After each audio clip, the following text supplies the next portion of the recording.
How's it going? It's Grant with the Garden of Eater. Tonight, we're going to be talking about my first shrimp tank, Shelby's first shrimp tank, Caridina, and Caridina. We're also going to go ahead and talk about our ideal tank as well, and then a little touch up on why we got started in the shrimp game in the first place. I feel like this is going to be a better live stream than one of the ones we've had recently. I feel more rested and more with it.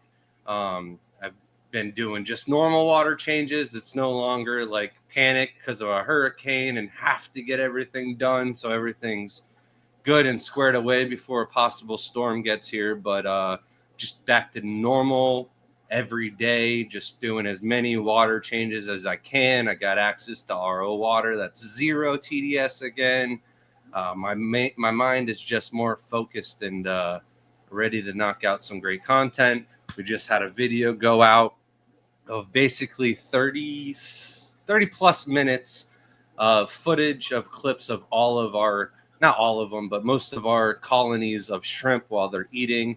And then it just gives a good variety, a mix of mash, and it has all of the actual names of the shrimp in the video as well. So props to Shelby.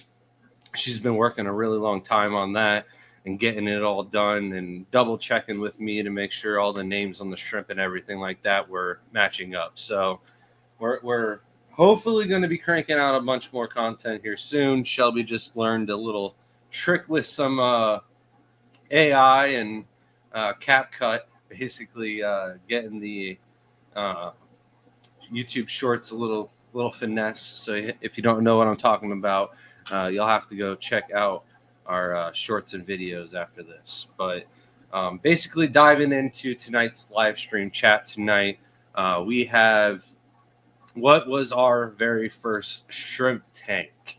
Probably not what you think it is, but when I first got with Shelby, she had a couple of tanks at her house already.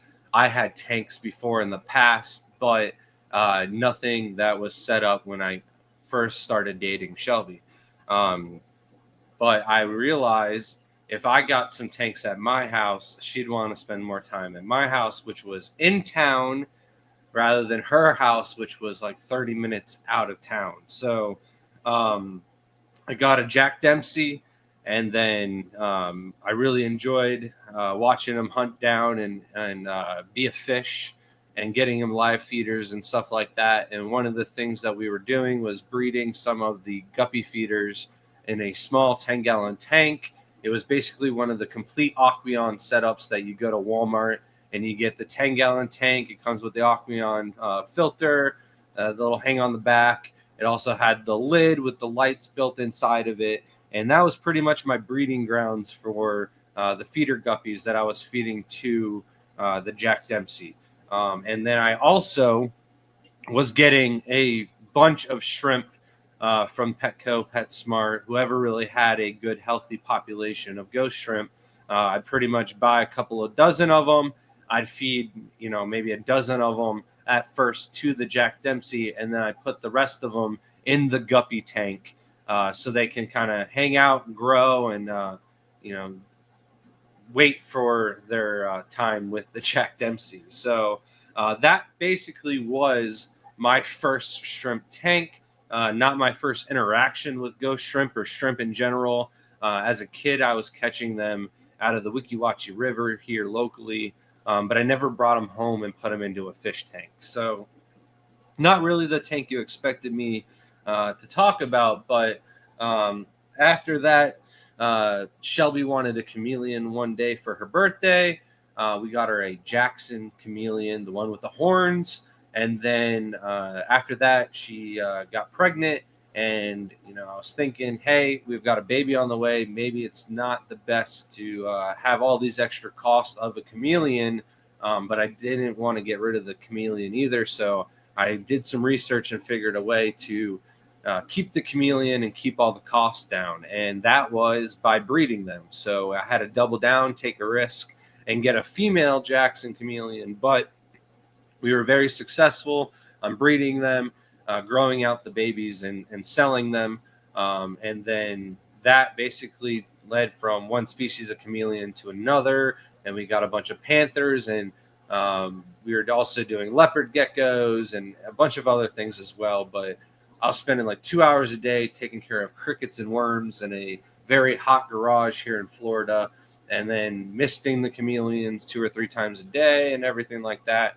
But I was always on Craigslist, constantly looking for, deals on chameleon cages, lights, setups in general, or even somebody trying to rehome their own chameleon. So I'm doing the best to kind of go through chat and come up with anything worth bringing up. I see Shelby's in chat, so hopefully she's answering any questions that I don't come up with. But I see Big Steve is a new member.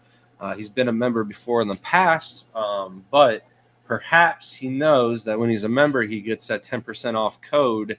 And we are also running our Black Friday sale right now. So he not only gets his sticker, exclusive for members only, but you also get that 10% off code for our website, tgoeshrimp.com. And it does stack on top of our holiday sales.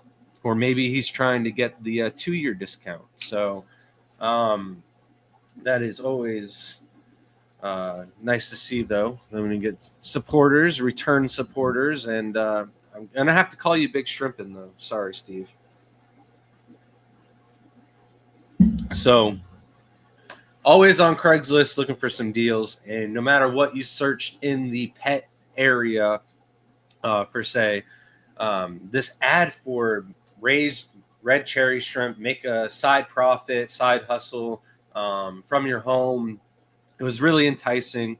One day I did end up reading pretty much his whole site. I ended up building the ponds, getting into lilies and a couple of other things.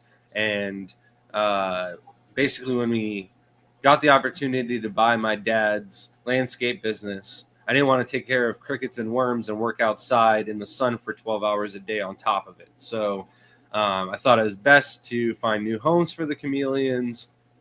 I found a bunch of great pet stores that were looking for some display animals and not animals to sell, to buy some of our males that we were keeping that were no longer breeding and stuff like that. So we found really good homes for the chameleons, and I was able to do the landscaping. But that ad of the red cherry shrimp in Craigslist was always in the back of my mind, and I really miss breeding, and I wanted to work with genetics, and I was like, you know what, maybe I can deal with the shrimp a little bit easier and not take up so much of my time, and it's inside.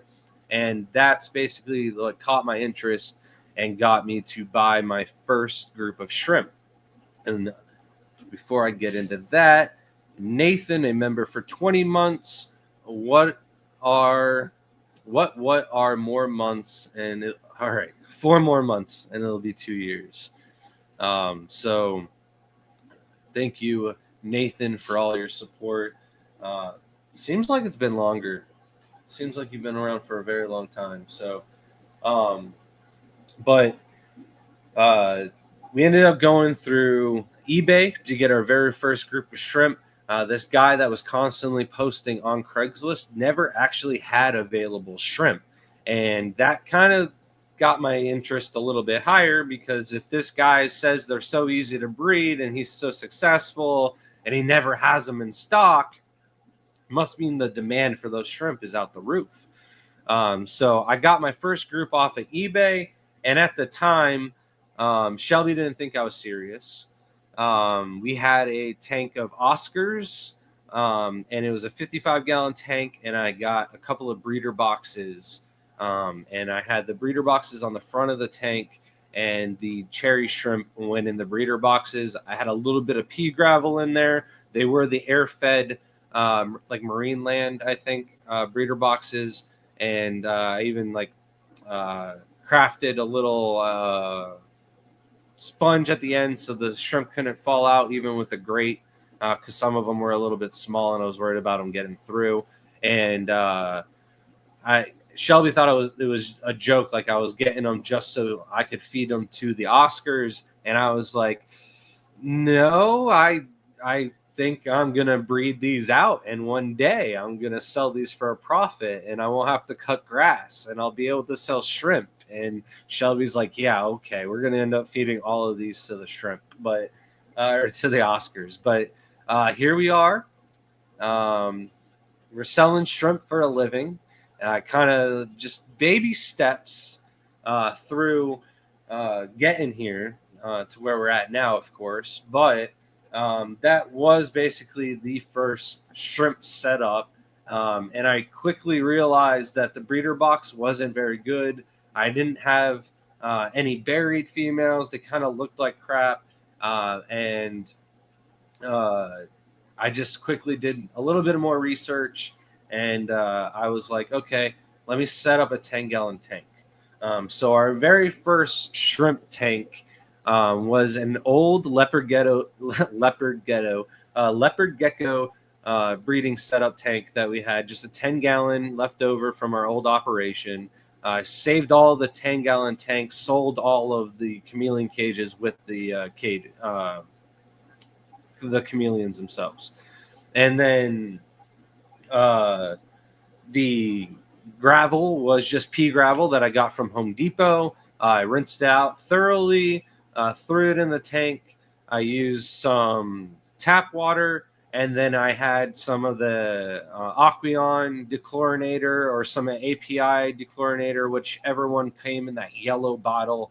I'm not sure which one it is now, but back in the day, Walmart pretty much had like the best deal on dechlorinator that I could go out and get without buying it online or anything like that. So that was just what we used to take the chlorine out. I had like a little leftover heater from the old guppy tank that came with the Aqueon setup.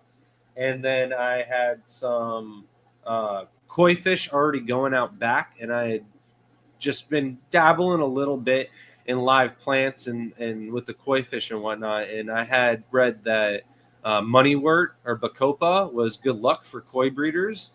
And I kind of just got some of it and threw it into the guppy pond out back outside.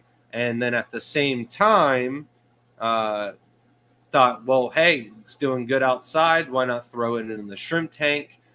So that was pretty much the very first aquatic plant that I have experience with was moneywort and bacopa.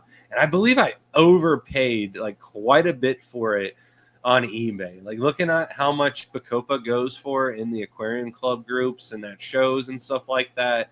I've even seen it for sale in like the Asian food markets, like a big bag of it for $5. And I spent like $20 for a couple of stems shipped to my house on eBay and from eBay back in the day. And the sponge filter, though, I did take seriously. I looked that up. I got a Whisper air pump and then a sponge filter off of eBay as well. A lot of the stuff that I got early in the hobby was off of eBay. The tanks were leopard gecko tanks until I needed more, and then the $1 per gallon sale kind of became like, and still is, like we were just there yesterday at Petco. We bought 8 more 10-gallon tanks. Like it's just kind of a thing. Every time there's a sale, I'm like, do I need more tanks or not? Most of the time, the answer is yes. I think we're averaging like 50 tanks a year. But that first shrimp tank right there, everything I listed was it. When I got the plants, they brought in some scuds and some snails because they were outside, and I had bought in lilies and other stuff from other pawn shops and stuff. So there was little hitchhikers from day one getting into my shrimp tanks. But that one shrimp tank, the red cherries in there, they did really good. I was really successful in getting breeding. It wasn't an adjustable heater. Like I couldn't control it. It just kind of set it to a tropical setting. So it kind of just rode out like 76 to 78 degrees. And, you know, back then I kind of like did all my Google research and stuff like that and found like most people were recommending a heater to keep them up to like 80 degrees. This was before the shrimp spot, before I really did any kind of research or anything like that. But that tank did me really well. And from there, I basically copied that tank setup and did 2 more all red cherries. I had my ugly ones down here. I had, a good mix in the middle, and then I had my really nice ones were the third and final tank that I got set up and running. And that was like my very first like go at selective breeding and working with them and stuff like that. And from there, I felt comfortable. Like I'd done this 3 times.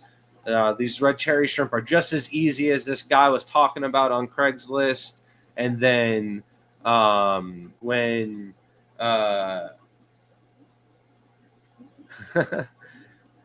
we were only going to get 7, but I always get 1 extra, and I was smart to get 1 extra because one was cracked just under the lid, and Jaden saw it like halfway on the way home.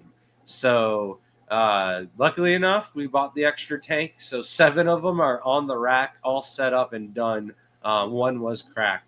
I always like to buy an extra tank just in case there's something leaky or something going on. So I'll exchange that and get another tank. But fingers crossed that there isn't any leaking or any issues. Definitely no issues with the rimless tanks because I got no extras. We even used 2 JBJ tanks to fill out that rack. So, but tank number 4, though, I went with some blue velvets, got them off of eBay as well. And this was like my first disaster with shrimp, if you want to say. These guys did not do well. I did everything exactly the same that I did with the red cherry shrimp. My water changes, feeding, setup, everything was identical. And I was losing them left and right. I think I only started with like a group of 12, but like after a month, I was down to just 1 single shrimp. And I was like, I feel bad for this guy. And that kind of also put like a bad taste in my mouth too, because I had spent this money on these shrimp. And this was like when our kids were first being, Layla was just born, I think, when I first started getting into shrimp. So didn't have a load of extra money being young parents of 2 kids. And to be buying extra shrimp, to be putting more money into this in Denver, I didn't really see any purpose in it. But I was like, this poor shrimp all by itself, I got to put something else in it. So I took some red cherries, threw it in the tank, and it got pregnant. And then all of the babies came out red rillies. And I was like, I did it. I created another type of shrimp without having to buy it. And out of those, I was able to selective breed more blues out of it. And I started to do more research. And that's when I got into the Caridina shrimp. And I got some red crystals and I got some orange-eye blue tigers. I can't remember exactly which one I got first. I know I wanted the orange-eye blue tigers more than the red crystals, so maybe I got those first. But the red crystals, my first red crystal tank, Caridina tank, technically was on like some Eco Complete tap water. It had a sponge filter. It had everything else was proper except for the water, and the substrate was totally wrong. They didn't do very well. I thought they were just like, I thought red tigers were like a selectively bred red cherry shrimp for stripes, and that, the red cherries were just like a different kind of coloration of red crystals or vice versa. And I thought they'd all do well if I could do 1 in 1 tank, and then I could get the blues going, and the Rillies, I made those. I could do other morphs now and the higher and more expensive ones. And all I basically did was just stall out and didn't have any breeding. And I was like, what's going on? Why aren't these ones doing well? And all my Neos are doing good, right? And I did some research, and that's when I stumbled upon the shrimp spot. And the shrimp spot basically was a whole rabbit hole. Shelby for like weeks was like, what are you doing up? Are you seriously still reading the shrimp spot? Like, I remember like binging, reading just post after post after post on this forum of just trying to figure out water parameters and chemistry and how to deal with genetics and all these other things. And I see a question. Are there blue Rillies? Yes, there are red Rillies with blue bodies. There are carbon Rillies, which are like a dark blue with a almost a black coloration on the end. The dark blues in the body. It could be a lighter blue too. And then there are blue Rillies, or like blue dream, blue velvet Rillies, which are like lighter blue in the center and royal blue on the end. I'm dying here. One second. I hope you heard that. I was fading. But I don't know what's going on. Shelby's not here to save me.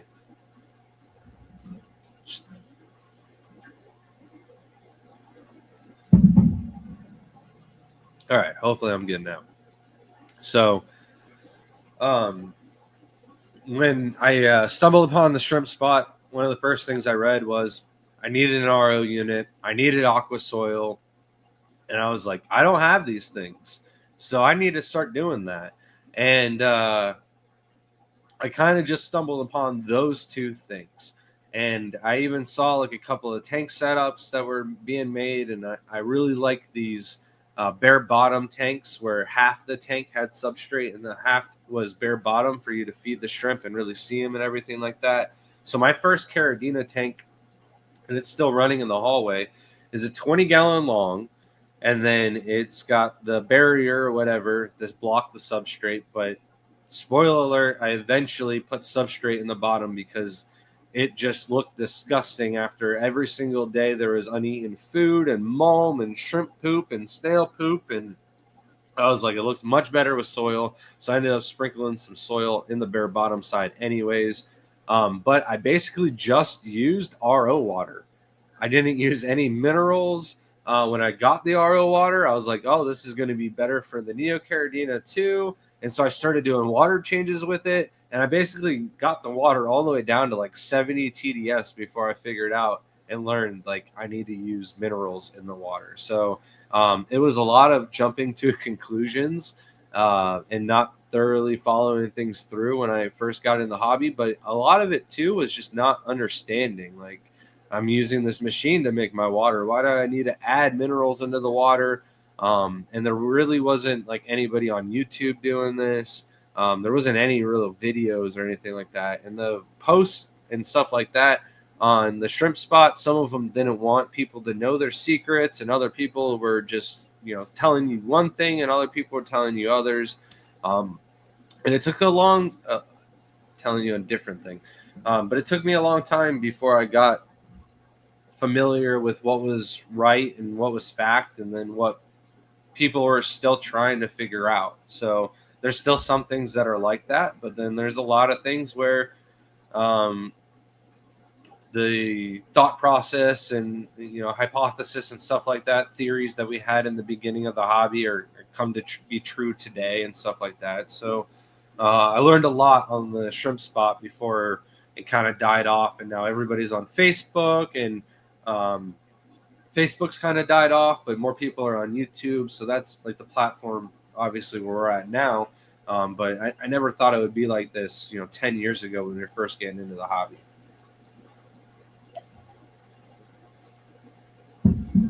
So, kind of wanted Shelby to be here for this next one, but I don't want to say it yet. And before I start talking about it, what is Shelby's very first shrimp tank? The winner will get a $25 gift card to our website, tgoeshrimp.com. We are having our Black Friday sales going on right now. Everything's buy 5, get 2 free. A lot of our shrimp are discounted to the cheapest prices that they'll be all year round. They don't get cheaper than this. And this is also the best week to have your shrimp be shipped out. It is before Thanksgiving. It is before all the holiday traffic and all the Black Friday and Cyber Monday sales, and things kind of get You think they get used to it, but things kind of get backed up at the distribution hubs at the post office and stuff like that. So I see some guesses: raccoons, tangerine tigers, no, not fancy tigers, boas, shadow pandas, um, yellow King Kongs. All of those are wrong. Uh, and I'm going to have a specific answer here. So you need to know the exact kind of shrimp. Someone's close. So, don't know what I was talking about right before that. Oh, just the Black Friday sales. Um, we've got a couple of shrimp are running really low. I think I had to take shadow pandas off. Green emerald culls were on the website for just a brief moment, so they got taken off the website already. So, all right, the person that was close got the right answer. It is the Denerli. I know I butchered that. I'm not even gonna try it again. But the Cardinal Sulawesi shrimp. You did spell Caridina wrong, but you got the Denerli. I know I said it wrong again. But those were her very first shrimp that she ended up getting. So email us at thegardenofeater@gmail.com and we'll get you that $25 gift card. But one day I was scrolling through a bunch of photos of shrimp with Shelby, and I got through the list. And when I got to the cardinal shrimp, I saw her eyes go, oh, wow, those are really cool. And I knew, I was like, all right, those are going to be the next shrimp that we're able to get into the house. So she ended up getting a 20-gallon tank, set it all up with lava rock as the base and crushed coral and alganite mix. And then we used the Sulawesi 8.5 mix, heated to 80 degrees. And then, they're very hard keeping them unheated. You definitely want to make sure that you have them at 80 to 84. I have found that they are doing a little bit better at 84. So we're keeping our Sulawesi shrimp a little bit hotter. But besides that, we're still keeping them the exact same way. I don't think all of our tanks have the lava rock in the bottom of them, but it definitely isn't going to hurt. So those were her very, very first shrimp tank. I know recently we did our Aqua L Caridina tank. That is like my ideal Caridina tank. If you go and watch that video, we set it up with an Aqua L tank and two of the in tank inline. I don't know how whatever they're called, power head filters with the sponges on them, and they're cranking and they're doing really well. All of the shrimp in that tank are thriving, and the babies are coming out of that looking really great. And the tank's doing even better than I thought. There is a little bit of an algae issue, but that's more because we used wood from another tank that already had algae issues, so it kind of just seeded it forward. And because there's Caridina tank, I can't properly treat it. But the shrimp are thriving. The plants are still thriving, even with the algae in the tank. So it might not look the best. The lace plant never really took off in that tank; it just kind of died off. But the Eros, the Boost, the Java Ferns, those are all doing really, really well. So really happy with that tank setup overall. If I could do it over 500 or 5,000 times, I would do it right away. But the expenses for that are really high. On the other end, I do want to do another tank, hopefully here in the near future, where it's a budget tank, where we get the cheapest possible tank. And it's pretty much going to be just like my very first shrimp tank. No heater though. You don't really need a heater. So instead of a heater, we're going to go with a double polycarbonated lid that we already use throughout the house. I'll have to search and find out like where the best place to find like the smallest piece that'll work still with the 10-gallon tank size. Ideally, I do recommend 10-gallon tanks for breeding shrimp. So that's just what's worked the best for us. Even this 7.5-gallon tank on the side, I noticed the shrimp just don't get as big. It take a little bit longer to grow up.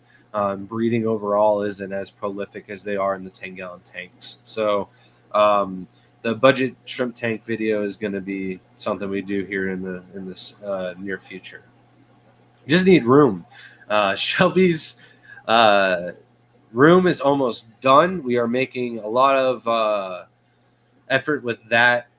We've got the tanks, of course. Now the entire rack is filled out. It's no longer holding some of the baby stuff like the high chair that the baby can't use yet. She can't really hold up her head on her own. So she's not ready for the high chair, but we had to find another place for it so we can get all the tanks on the rack. I don't have all the substrate that I want for her yet. I'm going to do a row of just Brightwell, so all of her pure white line crystals, all of her Galaxy Pintos, and some of the other shrimp that she wants to work on can go on the Brightwell substrate. And then the rest of the tanks have all the substrate that they need, though. We've got all the filters on the way. I don't know if I already mentioned that. We did end up going with the Aquarium Co-op sponge filters. I think I might have to make some modifications for the medium-sized ones to fit in the 10-gallon tanks. But it's okay. Shelby's worth the extra effort to get the extra filtration in for her breeding setup. So that's kind of one of the things I hope to be working on this next week. We've kind of had to shift gears just a little bit. We're no longer going to be going to the Houston show after making all the preparations and everything for that. They told us last minute that they were good on shrimp vendors. I told them I didn't need to bring shrimp. I could just bring shrimp and plants. They never got back to us, and I can't plan out a trip where it's not guaranteed that we're going. So probably won't be making plans with them in the future, though, either, since they also told another one of our vendor friends last minute that they couldn't go as well for promoting other reptile shows. And we promote a lot of shows, so they'll probably figure out that we do the exact same thing and have issues with that. So we are, though, going to have our shrimp available, though. So if you are in the Houston area, I'll have more on that next week. And if you've made pre-orders, we'll have a way for you to pick those up too. So don't worry about that. Sorry, we're not going to be there in person. We were offered a spot to sell our shrimp at the Aquarium Group Design Gallery, and it's just been a roller coaster. Just trying to get through and figure everything out. And I think we're kind of got our track set on getting the 500 tanks done throughout the entire house. Once all the tanks are done, then my mind and everything like that, instead of being on project mode, will be more on let's focus and just get the breeding going. I'm also going to be scheduling all of my talks.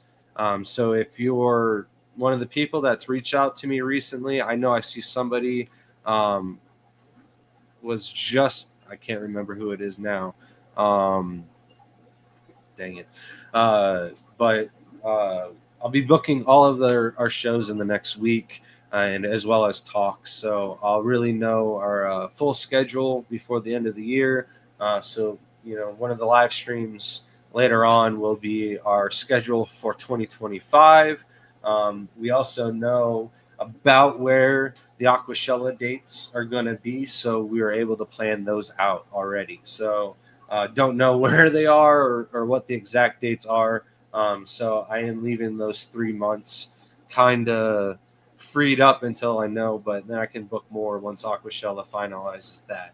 And then I don't know if I mentioned the new video that we already posted. Oh yeah, I did. There's already 2 videos out. I mentioned both of those. Next week's live stream, we already have the topic picked out, but we are also planning on doing a giveaway. I think it's Thanksgiving week, and that's why we're doing it. So it's the first of many giveaways that we do during the holidays. When we were at Petco yesterday, we had to actually travel because somebody bought all the Petco 10-gallon tanks here at our local one, and we had to go down to Newport Richey and buy all the 10-gallon tanks at that store, and it wasn't enough, so we also had to go all the way down to Tarpon. But at the Newport Richey store, they had a lot of stuff that our Petco doesn't have, and they had a clearance rack, and the clearance rack had a bunch of aquarium-themed T-shirts. And I grabbed a good amount of them. So we'll be giving out some of those T-shirts with some of the swag packs and gift cards and stuff like that we're going to be doing during the holidays. If anybody wants to collaborate on any of the giveaways for the holiday season, you can reach out to us at thegardenofeater@gmail.com, and we'd certainly include anybody that wants to get in on the holiday fun. I see Shelby shuffling around in the back. Am I going to have special guests joining me tonight?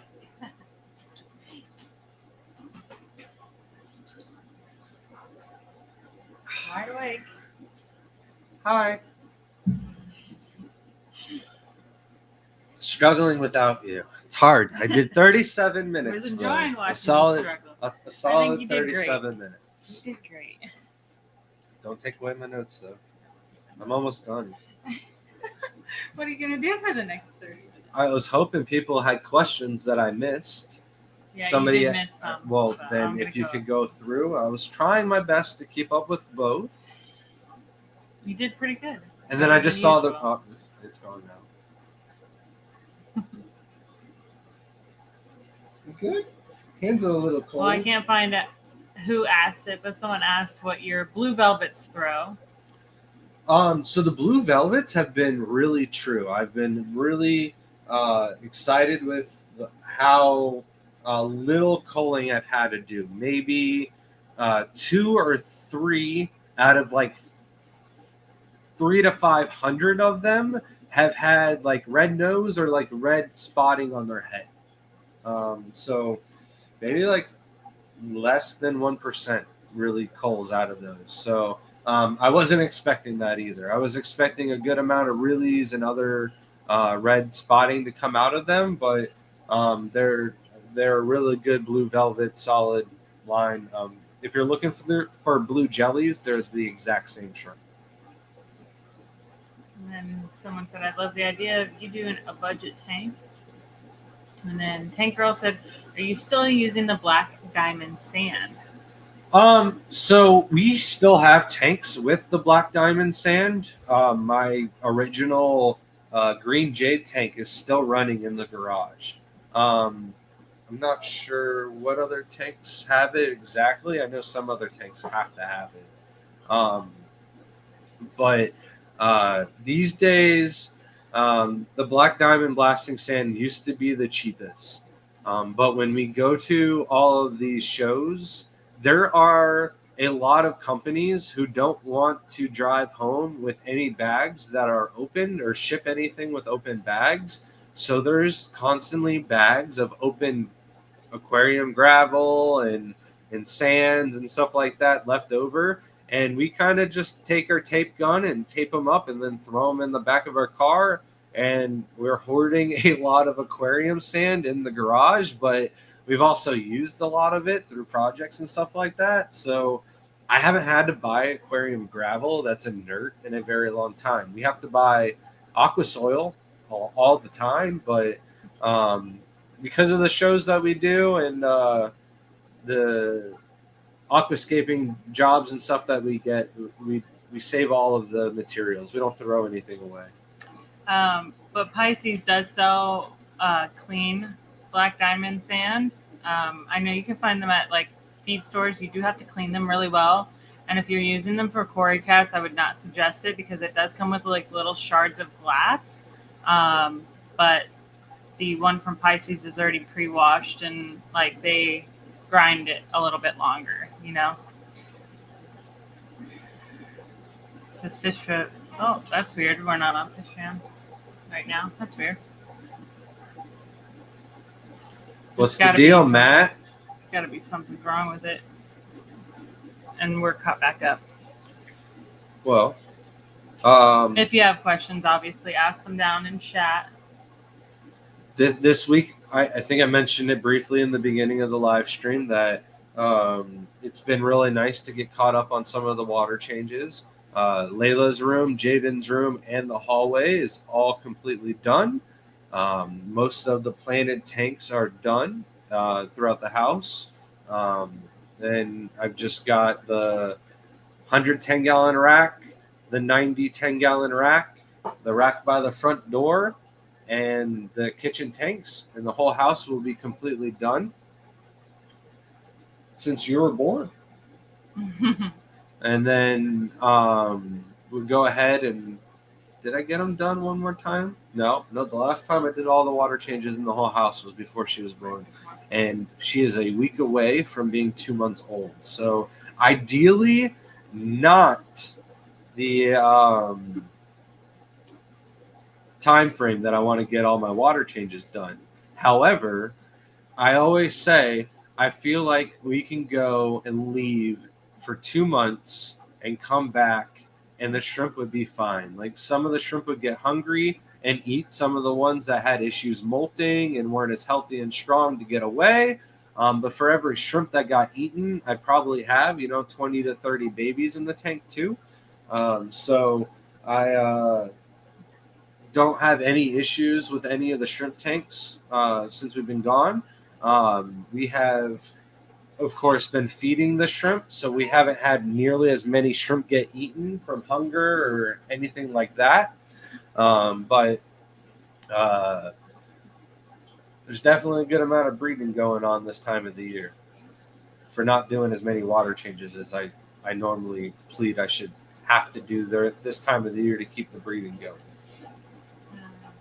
Felipe said new video was great. Thank you so much. And I believe your order just went out today. Your last name kind of rings a bell.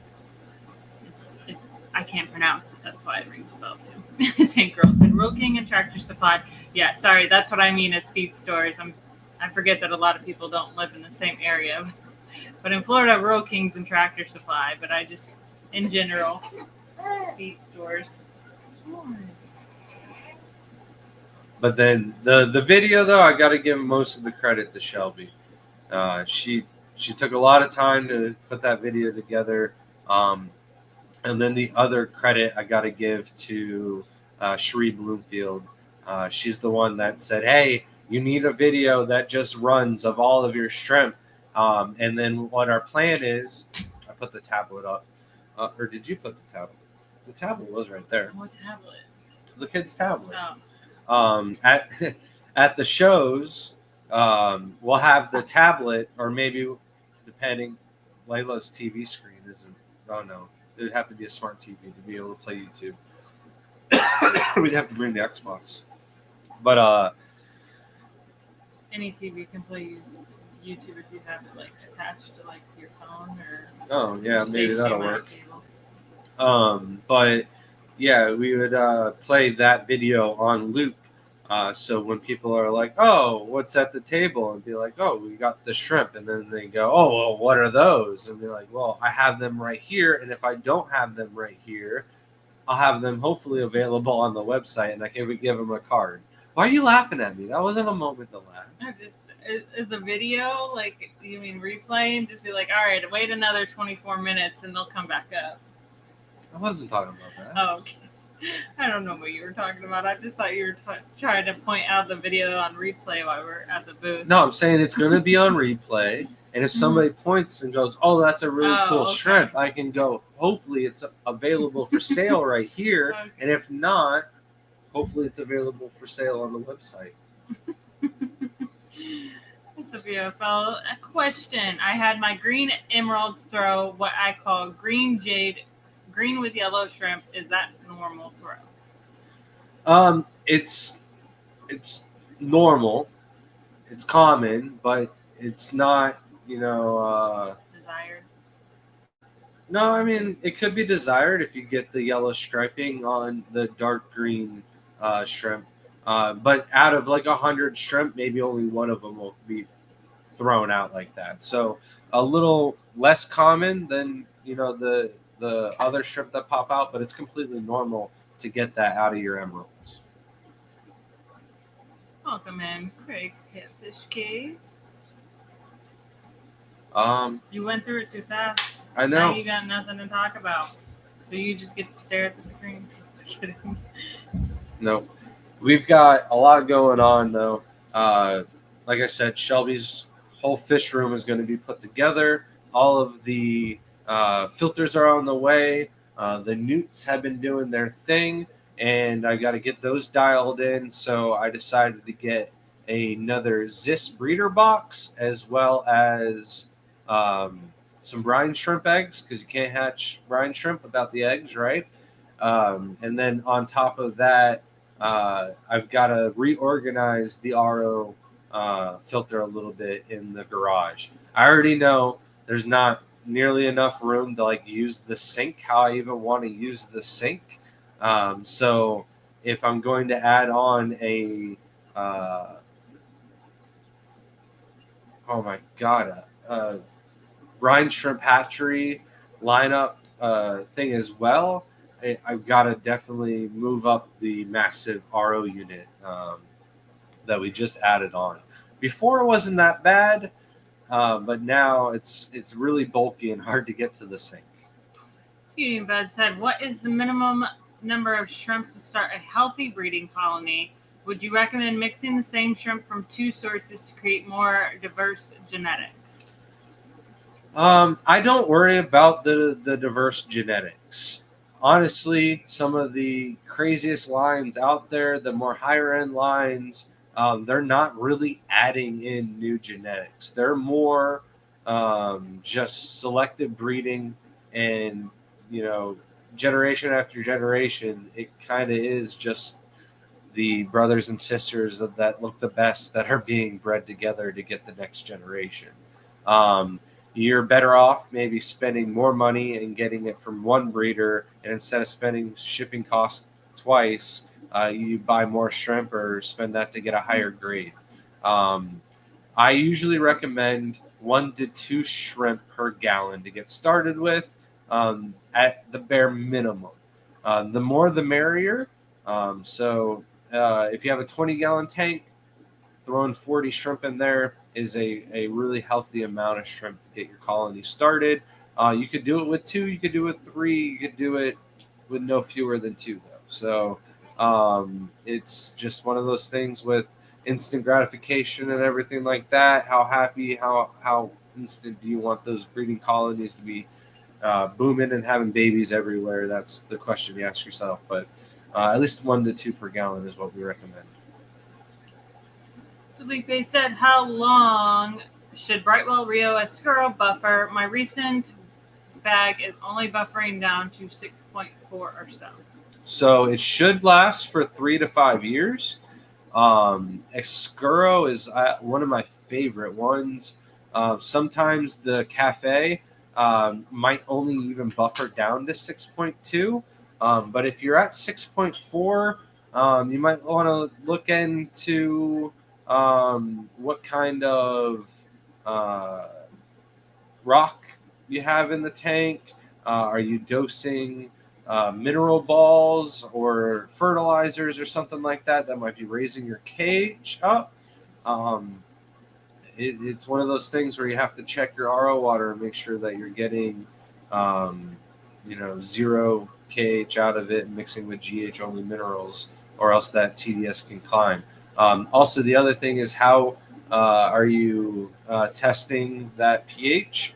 Are you using tank water to clean the test after you're done using it? Are you using RO water? Are you using a paper towel afterwards? There's a lot of things that go into play.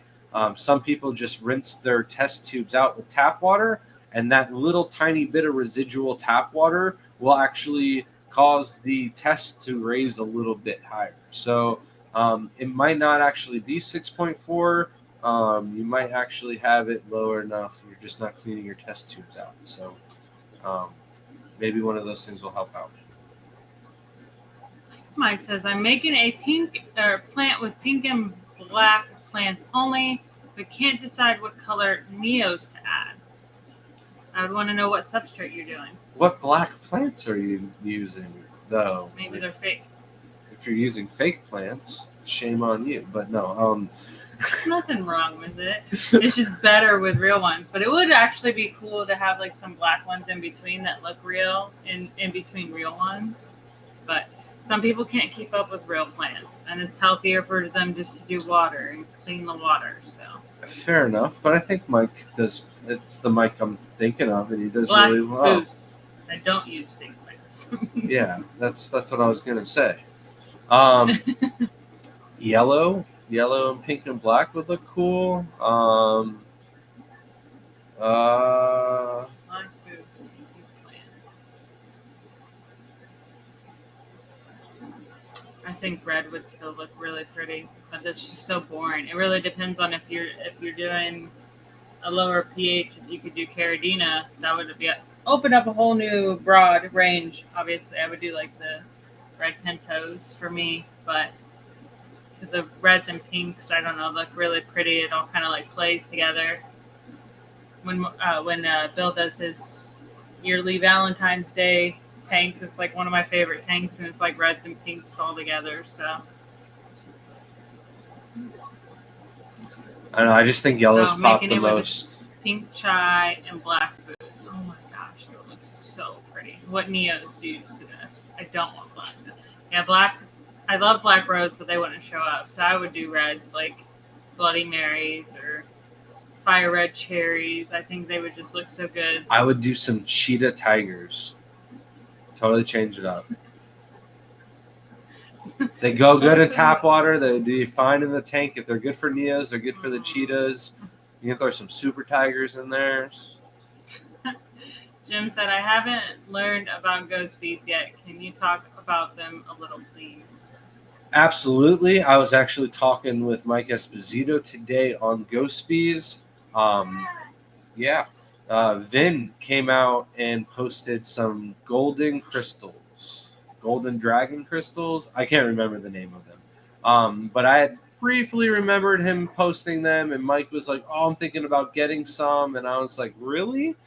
And I was like, aren't those just like the clear ghost bees? And they're kind of like the snowball of the Caridina shrimp. And he's like, yeah. And I'm like, how much are they? He's like, $50. And I'm like, what? That's crazy. I was like, I'd rather spend my money on any other shrimp than buy that for $50. Like, no color, no pattern to it. And I have them, Mike. Like, they're the opposite end of my super crystal ghost bees. So the ghost bees, nobody really knows where they came from. That's not public information. Most people, because they're called crystal ghost bees, say that they're a mutation from crystal shrimp and that they are a pure crystal shrimp. However, they don't really have the best crystal patterns to them. I've honestly thought that they're kind of like a Tengtai hybrid, or maybe somebody was trying to make like a yellow King Kong crystal or something like that, and the ghost bees kind of just sprung up from them. Nobody knows. I'm just taking guesses, right? But for the most part, they are a clear background shrimp with white stripes. You could also have zebra ghost bees. You can have galaxy pinto, basically markings on a ghost bee as well. We have the solid super crystal ones, which were bred for all the white out of just pure ghost bees, and then the other end, which was the golden crystals that Vin calls them. The heads look yellowish, but it's really just the guts because the shrimp is see-through. So, but they're just like any other Caridina shrimp. Keep them in 150 total dissolved solids, 5 GH, 6 pH, 0 KH. And they do really well with the sponge filter in a 10-gallon tank. But they're not very popular. Not a lot of people are interested in them. We sell way more red crystals and black crystals than we do ghost bees. So I think I sell more ghost bees to like one person on band than I do to any other people throughout the entire year. So I like them though, so we have them. But I like all the shrimp. So.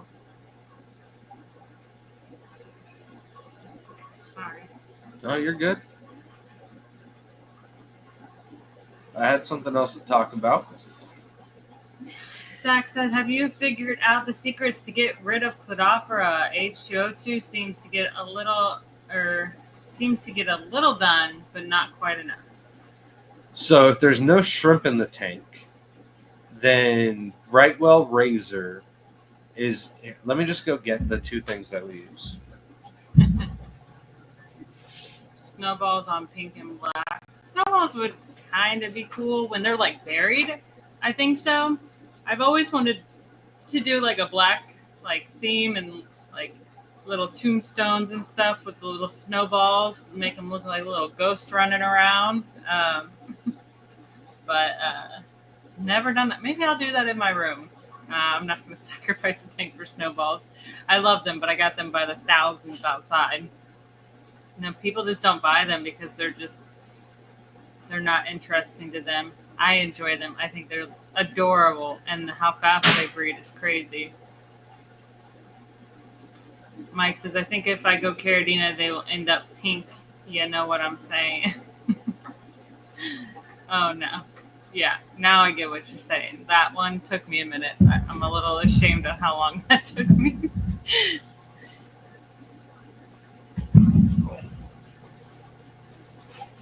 All right. So, if there is no shrimp in the tank,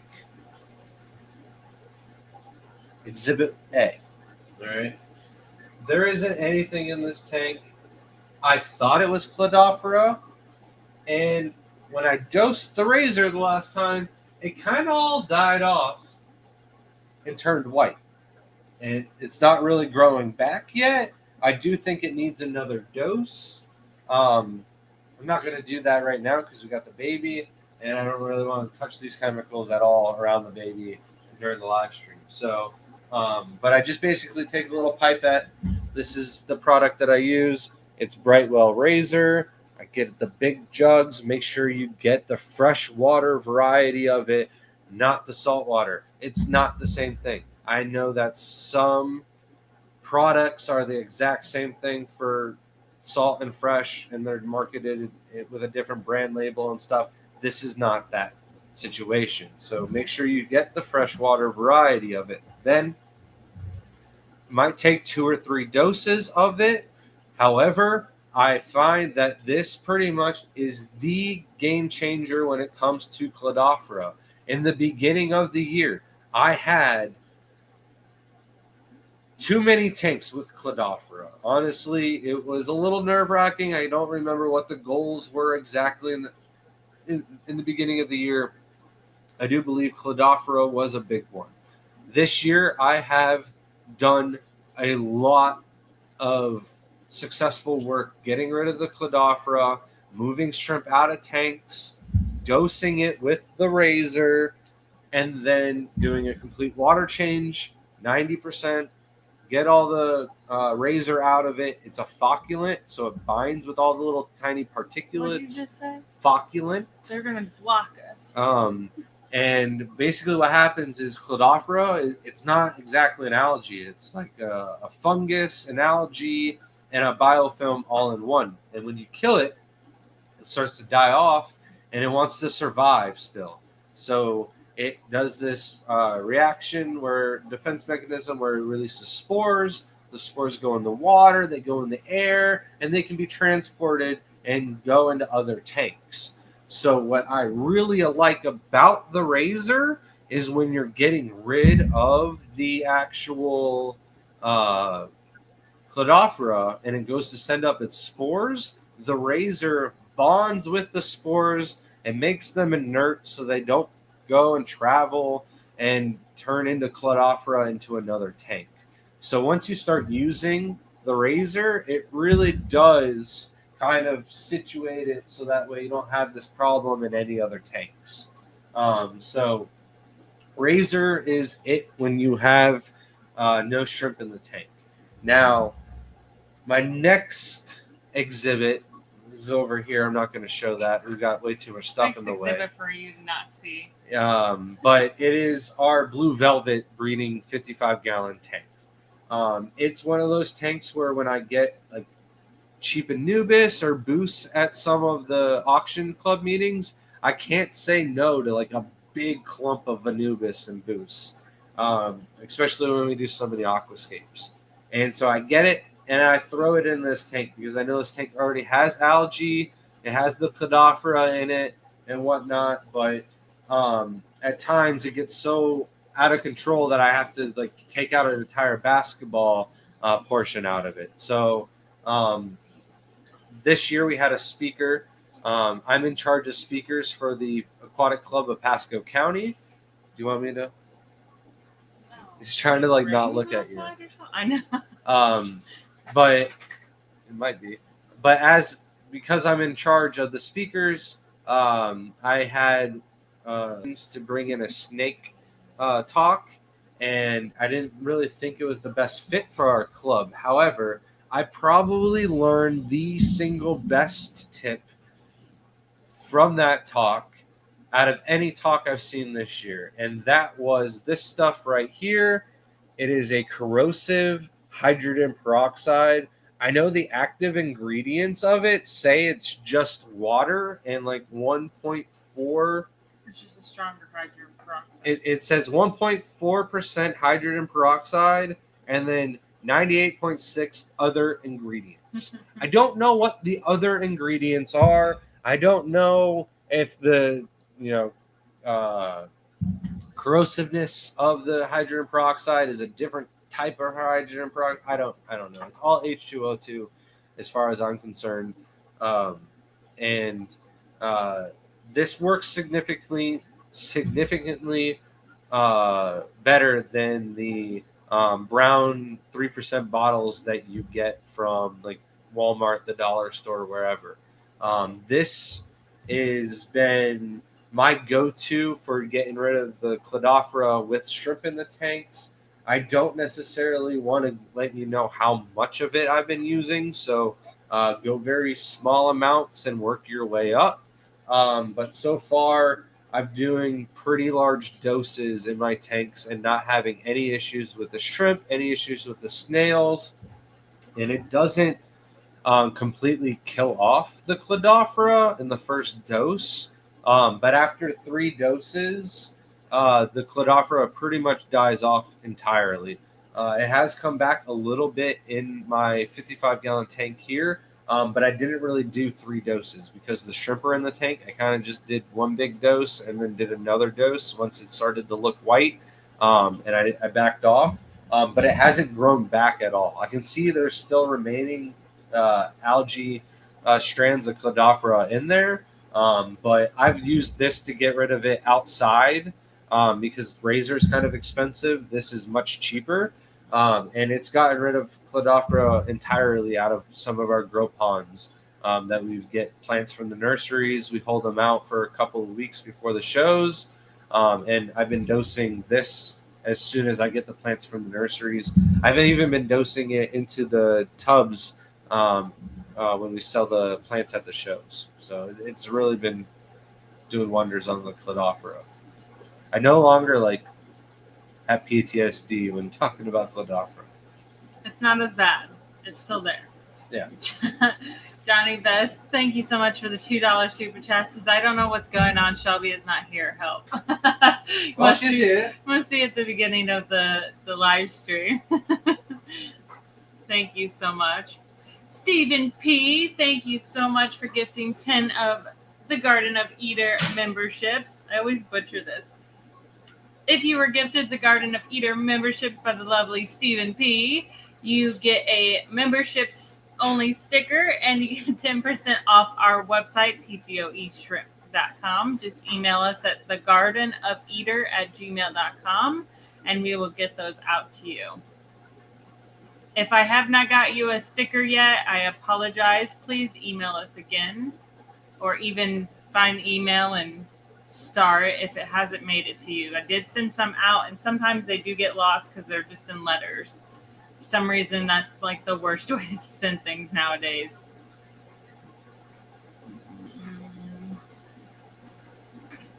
Nathan said, I had aqua soil in mesh bags under sand for several months. If I add it to the tank as the main substrate, do I need to do anything special or wait a certain amount of time as it was new?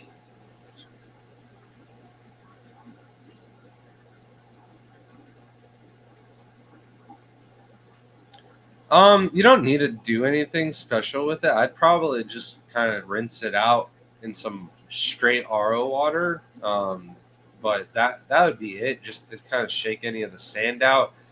I'd be worried, like, if you used tap water with it and stuff like that, it's still probably leached down into your aqua soil. But yeah, it should be good if you just shaked it off into some RO water. That'd be ideally what I would do. Stephen P. I ended up making the rest of the rice and pasta all at once the other night.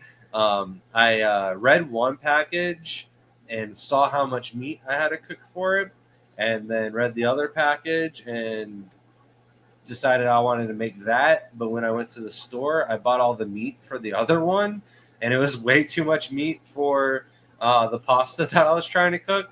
And I was like, all right, I'm going to save this by adding all the rice from the other one. And I was like, this is going to be a disaster. Like, I messed things up.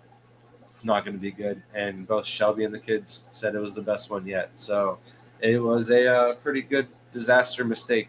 Yeah, it was delicious. It's actually, Layla said jambalaya is now her favorite thing ever. And it was thanks to that mistake.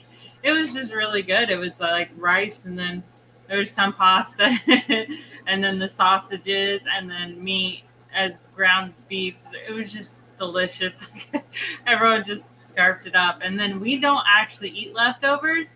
We're very particular about that, but we saved that, and the kids did have that for lunch. We were going to eat it for lunch the next day and just didn't. But then we've been trying new things lately. We have an Asian market not too far away from us, and it's amazing.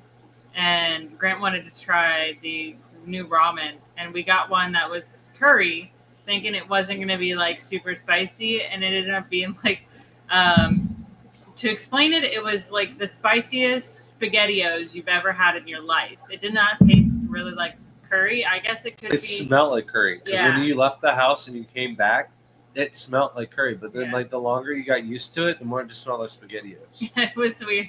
It was weird, but I was like the only one who really ate it. So I'm glad we had the jambalaya. I ate half a bowl before I was like, this isn't worth opening up more stomach ulcers and stuff. Like, it was spicy. Man. But the kids were saved by the jambalaya. They were happy. Oh, you know what? I completely skipped over the ideal shrimp tank.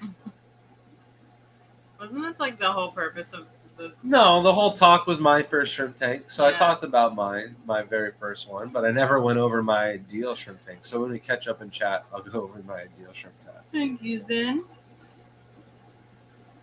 I think we're almost caught up.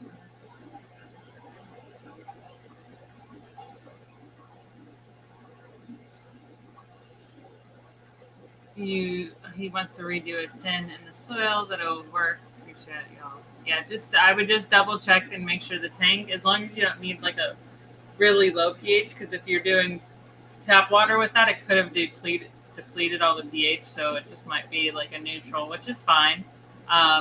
and hopefully it still has some nutrients left over for some plants to grow. No such thing as too much meat. I'm telling you, the recipe called for a couple of sausages and a pound of meat, and or no, only 1 pound of meat, and I ended up using a pound and a half of meat and 5 sausages. It was too much meat, I'm telling you. Yeah, for me, I'm really finicky when it comes to meat too. Like I can't have that much meat. It bothers me. Me and Jaden Jaden and Layla would have been fine, but I know Shelby would have been like, why is it so much meat? But I'm like, why am I just eating meat? Like it would have been like a huge spoonful of meat and just one tiny piece of pasta per ration.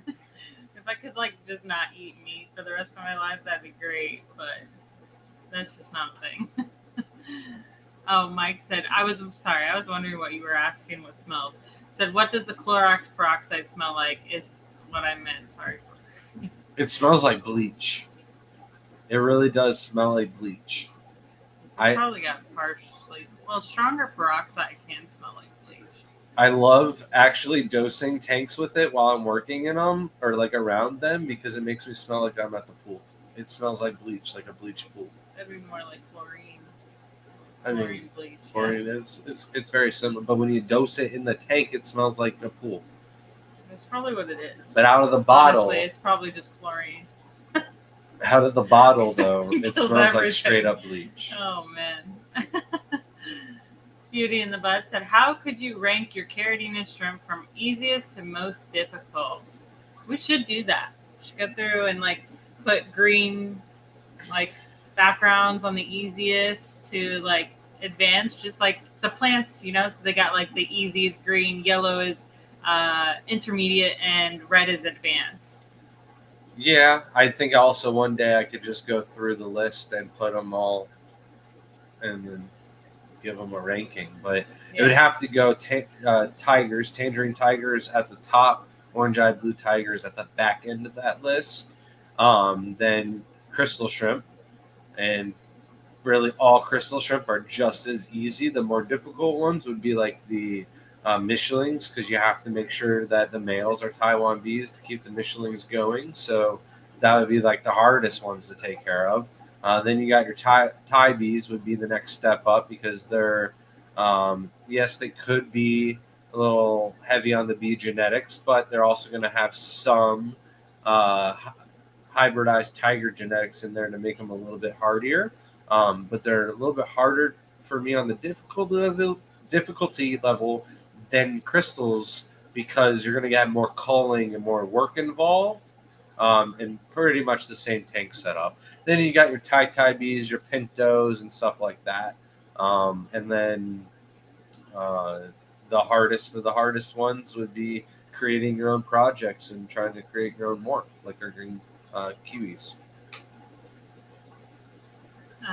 Johnny said, I hope you're back up with actual live chat so we can answer this in live, but the tap water is very soft, low TDS. I want to set up a Neocaridina. What water conditioner should I use? Or do I just need to crush coral with just black sand? I would just add some salty shrimp GHKH and get it up to 220 dissolved solids. You're going to have all of your KH in the water at that point, and it'll help neutralize your water and it won't be as soft. Johnny said, my first time I bought your yellow Neo, they were the only of all the other types that I successfully breed. Now I want to start again. Nice. Stephen I just think your water's too soft and you just got to get your minerals dialed in. Stephen P said, the slides from your talk would be great to upload to the site. We travel too much with that? I think I don't want them on the site on purpose, though, because I like to have clubs travel to talk. But it's weird the club is going to travel to you. Oh, man, Shelby, you're killing me. I have no excuses. I've gotten proper sleep and everything. But no, like when clubs want to film my talks and then share them on YouTube and stuff like that, it's like, yeah, but then why would another club invite me to come speak for their club. So I'm okay if it's open just for members or stuff like that, but not open to the public. So those slides are kind of like the main reason to go to us and have us come out to their club and do all that. But I do think that in the near future, our descriptions and stuff like that need to be updated a lot more.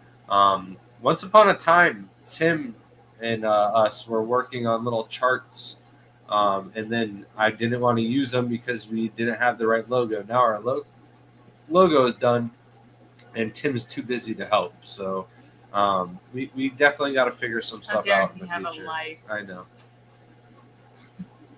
Him and Layla might have to fight for the job as a chef. I even mentioned today because we were cooking and Jaden was talking about like how great of a cook I am and that the baby's going to be such a great cook too. And Layla just turns around and goes, "That's my job. She can't have that job." I'm like, uh-oh, we're going to have some rivalry. If it's an actual fight, my money's on Layla. Tim is just too gentle. Layla is He'd be like you would. Jason said, "I remember the first time I saw Cladophora algae in my tanks. I thought it was some exotic moss and intentionally spread it.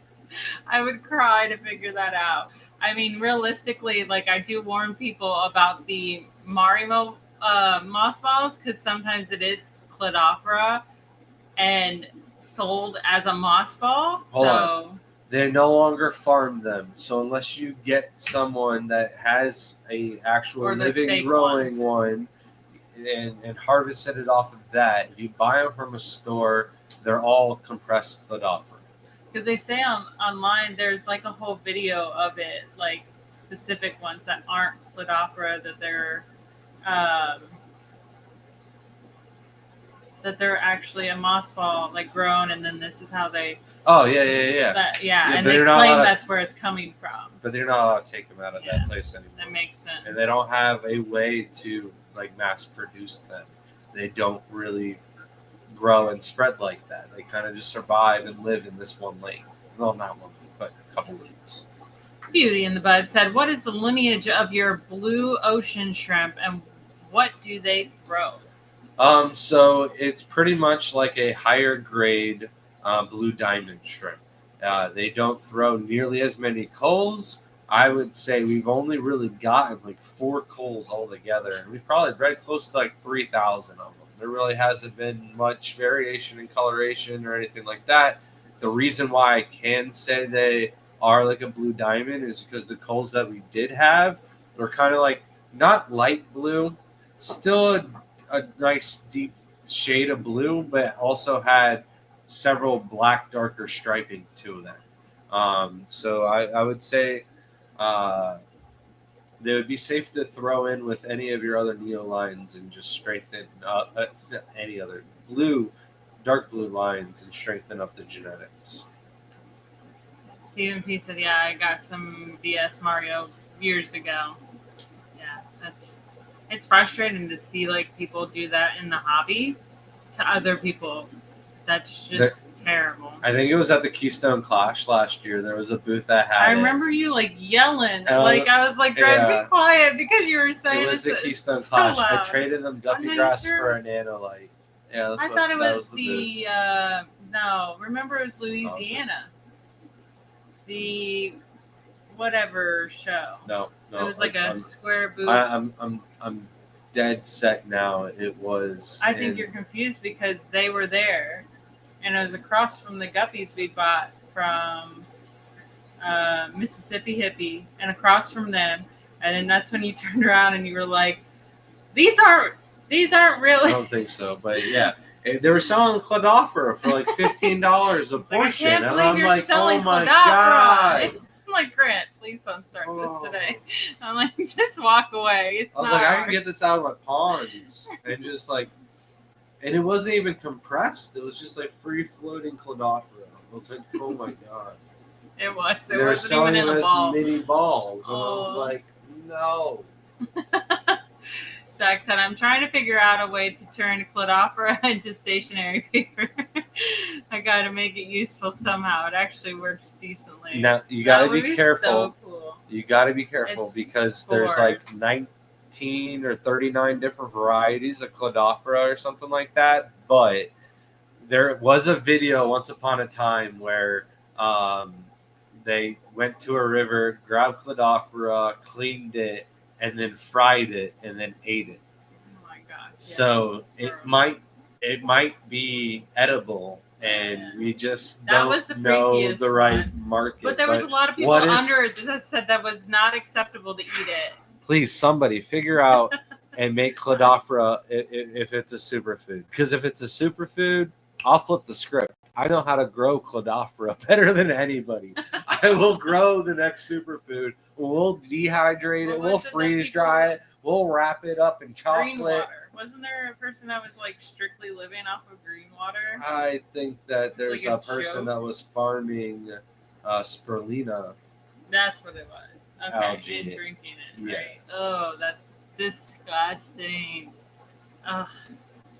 Is that something that Rico would try? The spirulina juice? Oh, what if I cook some Cladophora for Rico? Ew. She said no. You just don't even know which one's safe. If Rico doesn't comment on this video, I'm going to make $15 chocolate with Cladophora in it, and then get Rico to do it on Snarfer Bar. Ew. Mike said $15. Maybe you're in the wrong business.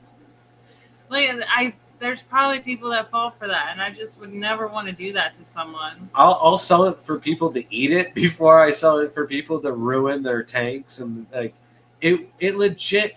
All right, so as a vendor, you need to be aware that you are responsible for people's first time experiences, and not just that, but also you don't know if that person is just barely hanging on in the hobby or what exactly their experience is. And you want to minimize their issues as much as you can if you want return customers. And if you want people to continue to be in the hobby, you want them to thrive in the hobby. Why would you give them something like duckweed? Or like, that's why we don't sell duckweed, is because some people say, hey, it's the next best thing. And then other people are aware that it just spreads, and it's just the benefits don't outweigh the amount of maintenance that goes into maintaining duckweed. Oh, I can't believe how many people ask us for duckweed at shows. Like, every time they're like, oh, I heard about this great floating plant. It's duckweed. And I'm like, what do you mean great? That should have been, like, it should just be Google duckweed awful plant. Like, that's what it should be. Like, yes, it could be beneficial and pull out some, but like, it is really not. Unless maybe you have a goldfish farm, then maybe do duckweed, like in one tank. That's the only reason why I would sell it, is for when people are, and I would honestly, as I sell it at shows, I would put not shrimp safe, not tank safe. Yeah. Like, and people are like, what do you mean not tank safe? And I'm like, you don't want the herps. Like, don't take them. Nathan said, I have a nice piece of wood that's half covered in moss/algae. It's pretty cool looking. And sometimes I like we had this one tank that had this really funky looking brownish purple moss or algae. And we kept it in there. It was like a slime algae. It was so kind of gross, but it was also really cool the way it like webbed out onto the tank. You're missing the coolest part of it. And I described it to somebody the other day, and I was like, this is perfect. It literally looked like termite mounds were being colonized in the algae itself, though, too. There was spikes throughout the slime. It looked insane. Yeah, it was like coming up. Yeah. Kind of like a mushroom, though. Like, you know how like you get like... And I was going to send some to Crip, and then she took it all out of the tank like that same week. And I was like, we were going to culture it. Why? It wasn't looking the same as it was. Why? It wasn't looking good. It was like dying off. It looks so gnarly, though, in its prime. Yeah.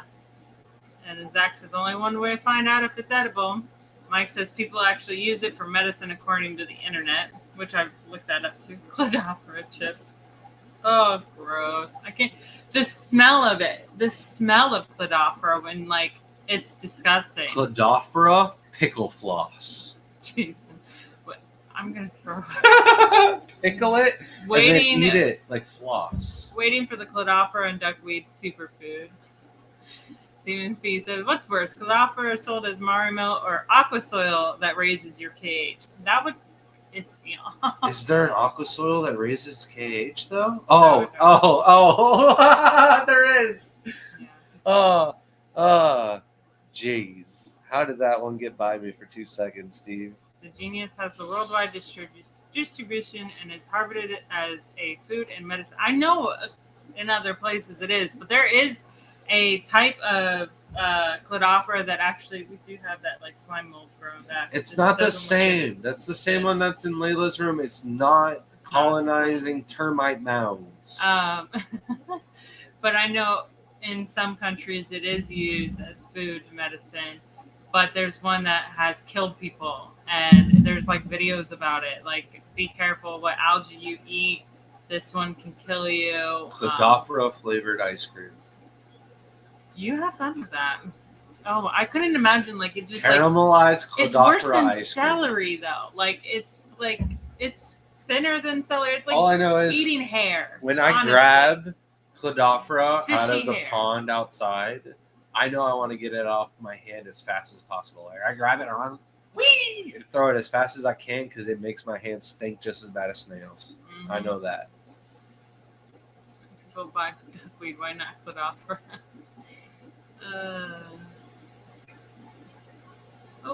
Jeff Kane, member for 30 months. Thank you so much. He said 100% agreed. Johnny said, is the Brightwell Neo Tiger KH plus GH plus liquid mineral good? I would be all right using it, but it's a lot of money, Johnny. You're paying for a lot of that water in that bottle. I would go and get the GHKH minerals. If you're placing an order through our website, you're pretty much getting free shipping that way already if you're adding that onto it. If you're not placing an order through our website, buy it off of Amazon. It's free shipping.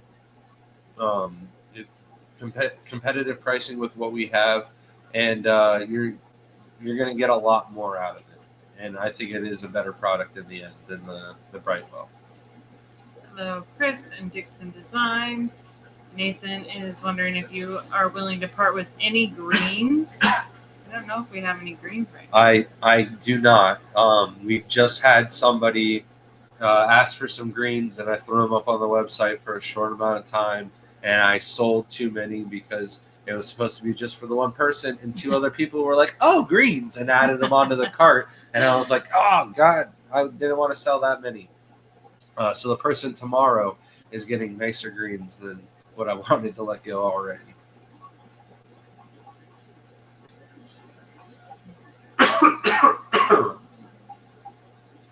Is that it? Are we all caught up? Should I go to my ideal shrimp tank now? You can go on to that now. All right. I need So to read. if this is late, but if you guys are setting up your very first shrimp tank, then what I would go for is the largest size tank that you can get. Right now, it just happens to be the 50% off Petco tank sale. You can no longer call it $1 per gallon. Those days are long gone. I think even with the sale and having the Vitalis, and the guy at Petco was cracking up when he saw shrimp rewards. He's like, this is the first time I've ever seen this. Because I signed up online, I was able to put exactly what kind of pet that the thing was for. When you do it in the store, they just sign it up as a aquarium or Aquarius or something like that, right? So he was cracking up. But they were still like $15 a tank. So it's like $1.50 per gallon for 10 gallons anyways. Some of the bigger tanks might be even more money.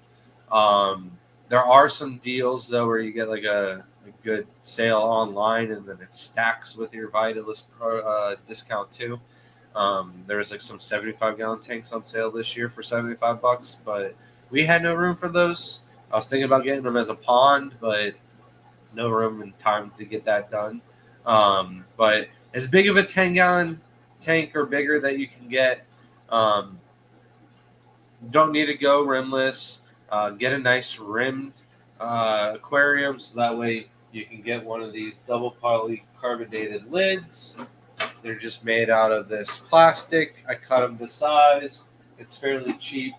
Um, when we do the budget tank system, I'll probably look up the cheapest, smallest piece that works that I can get and recommend that.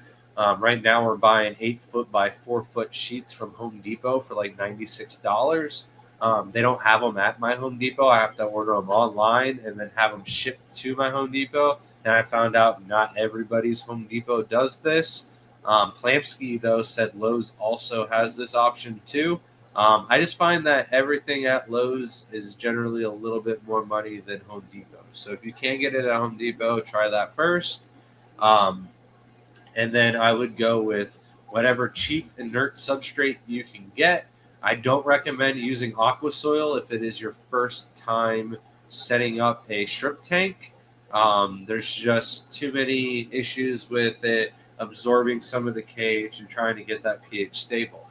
If you have tap water that has over 150 total dissolved solids or higher, then I wouldn't worry about your mineral content or anything like that. I would just get some Prime or Fritz Complete to take out all of the chlorine. And then from there, you can go ahead, add the water, a little bit of chlorine, get yourself a sponge filter. Pretty much anyone will do that's rated for 10 gallons or more.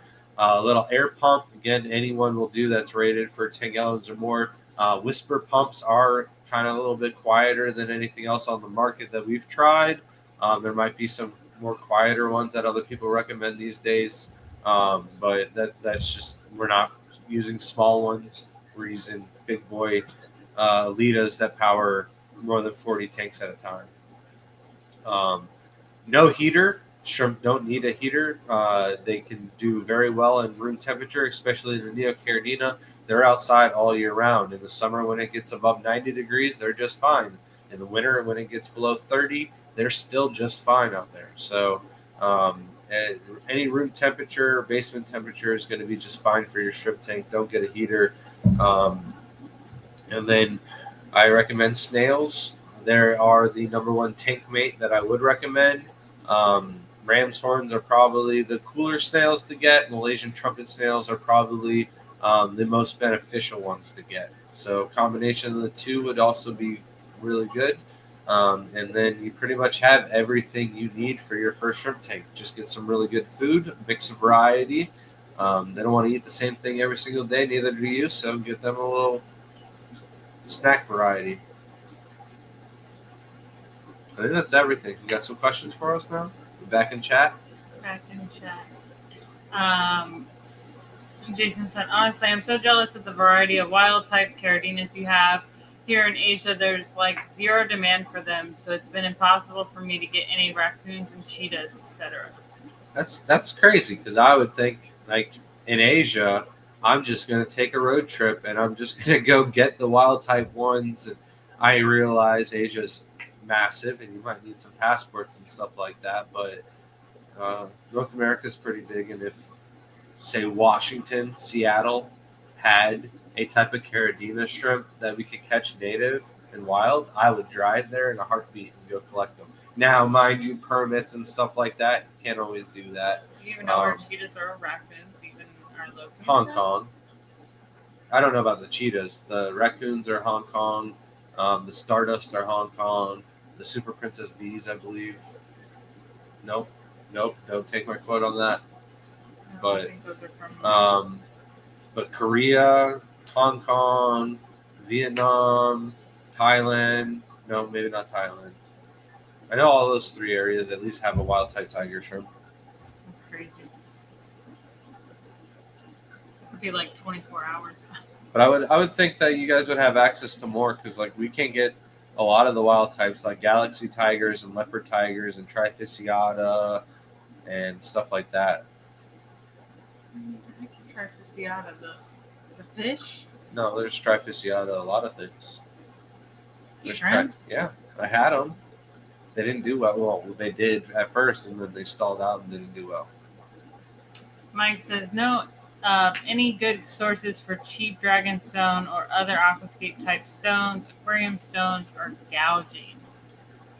So uh, these days I don't know where to go and get it. There's Amazon's your best bet, but it just sucks. It depends on how much you're looking for and how expensive the shipping cost gets. Um, that's the only place I know that is, it's by the pound. A lot of them ship it in boxes or bags. That's the only way I know to get it at a decent price. I'd say I'd help you out, but I'm not willing to let go of any of my good pieces, and you're not going to want the scraps that I left behind either. That's kind of the reason why we don't sell hardscape, is because I want all the good pieces for myself. And unfortunately, the aquarium stores are gouging because of how expensive it is to get a pallet. It is insane how expensive the costs have gone up, because from getting them shipped overseas, and then now those suppliers have to charge extra for their costs, and then now charging them for shipping costs. It just becomes so much. So yeah, rocks are going to always be more expensive now, unfortunately, until they can fix shipping costs, which I don't think are going to go back down. Hopefully we just get paid more. Yeah, with shipping costs, Amazon might be your best bet. Yeah. Because instead of pallets, they're doing entire trucks. Mm-hmm. So Johnny can't find the product on our site. Can you walk him through it? I don't know which product. The GHK salt minerals. But he's on the same page as what is Blue Water Pump Liquid Bottle on the site for. So these are Plamsky's lines. Plamsky's products. When I got all of his shrimp lines, there was quite a few people who were concerned about him carrying the product. So I said, all right, let me go ahead and keep that as well. So can you do an entire walkthrough from the front page? Those are a liquid. And again, the liquids are great. Just you're paying for water. So the most bang for your buck are the salts. All right. You can go to our website, and at the top you'll see dry goods, and then under minerals you'll just hit Glass Garden, because that is who makes the salty shrimp. And you got the Sulawesi, the GHKH plus, and then the GH plus there. And then click on each one of them. They have their multiple sizes here. And you'd want the KH for your Neocaridina, and then the GH is going to be for Caridina.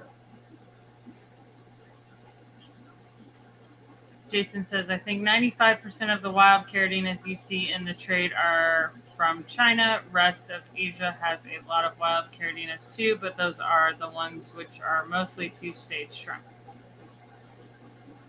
Yeah. I think that's right.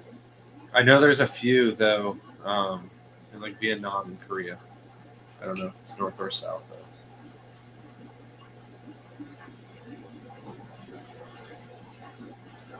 Bugsy said, I was shown a shrimp that was red and white striped, similar to a low-grade red crystal, and told it was a new breed of Neocaridina.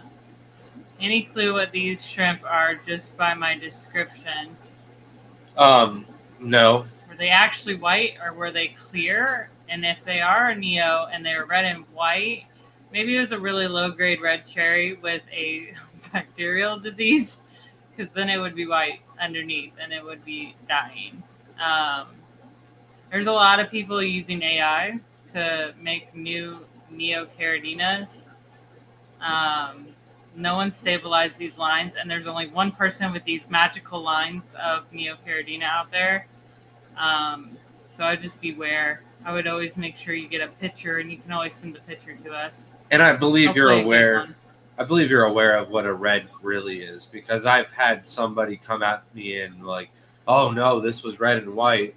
And then when they showed me the picture, it was just a red really. Yeah. No, it wasn't even blue. It was like a clear body. Yeah. But it was like on a white substrate, or it had like a mountain stone or something behind it too. Yeah, so like you always got to be aware of that. And then one of them, somebody showed me a Caridina, like a Rilly or something like that, that clearly had eaten a lot of mineral junkie or mineral food right beforehand.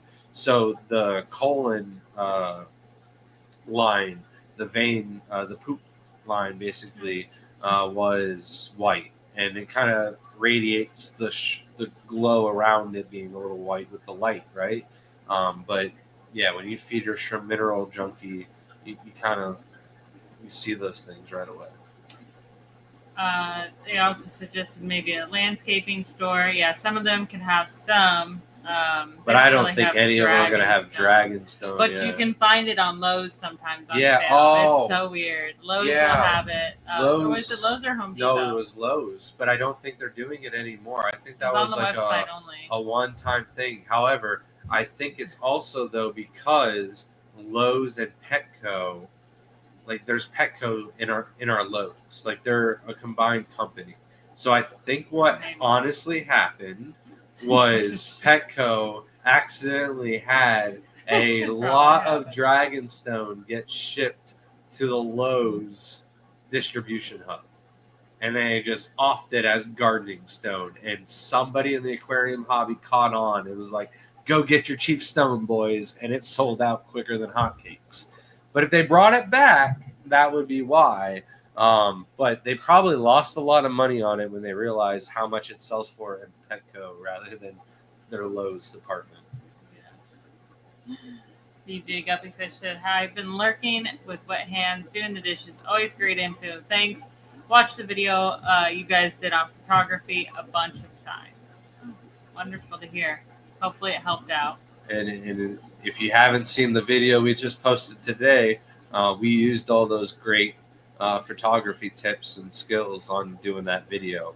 The probably hardest part for me of that video was the water changes beforehand, scraping the glass, getting the entire house done. But I didn't do it for that video. I did it for Jimmy's video for Fritz Aquatics. So that was already done. And I was like, I'm home. Shelby's mom was here. Nobody's talking to me. Shelby's mom had the baby. And I was like, I'm going to film some of these tanks while they're in mid condition. Fed everything, had them all come out. And I basically went tank to tank to tank to tank to tank to tank and moved the light with me on each and every single tank. So that Godox light, I've talked about it before in the past. That thing, every single person who has come to my house and filmed with it has gone, wow, this thing is incredible. Jimmy had something very similar to it, but still wasn't as good as the Godox. It was a little bit bigger and more clunky also. R11A.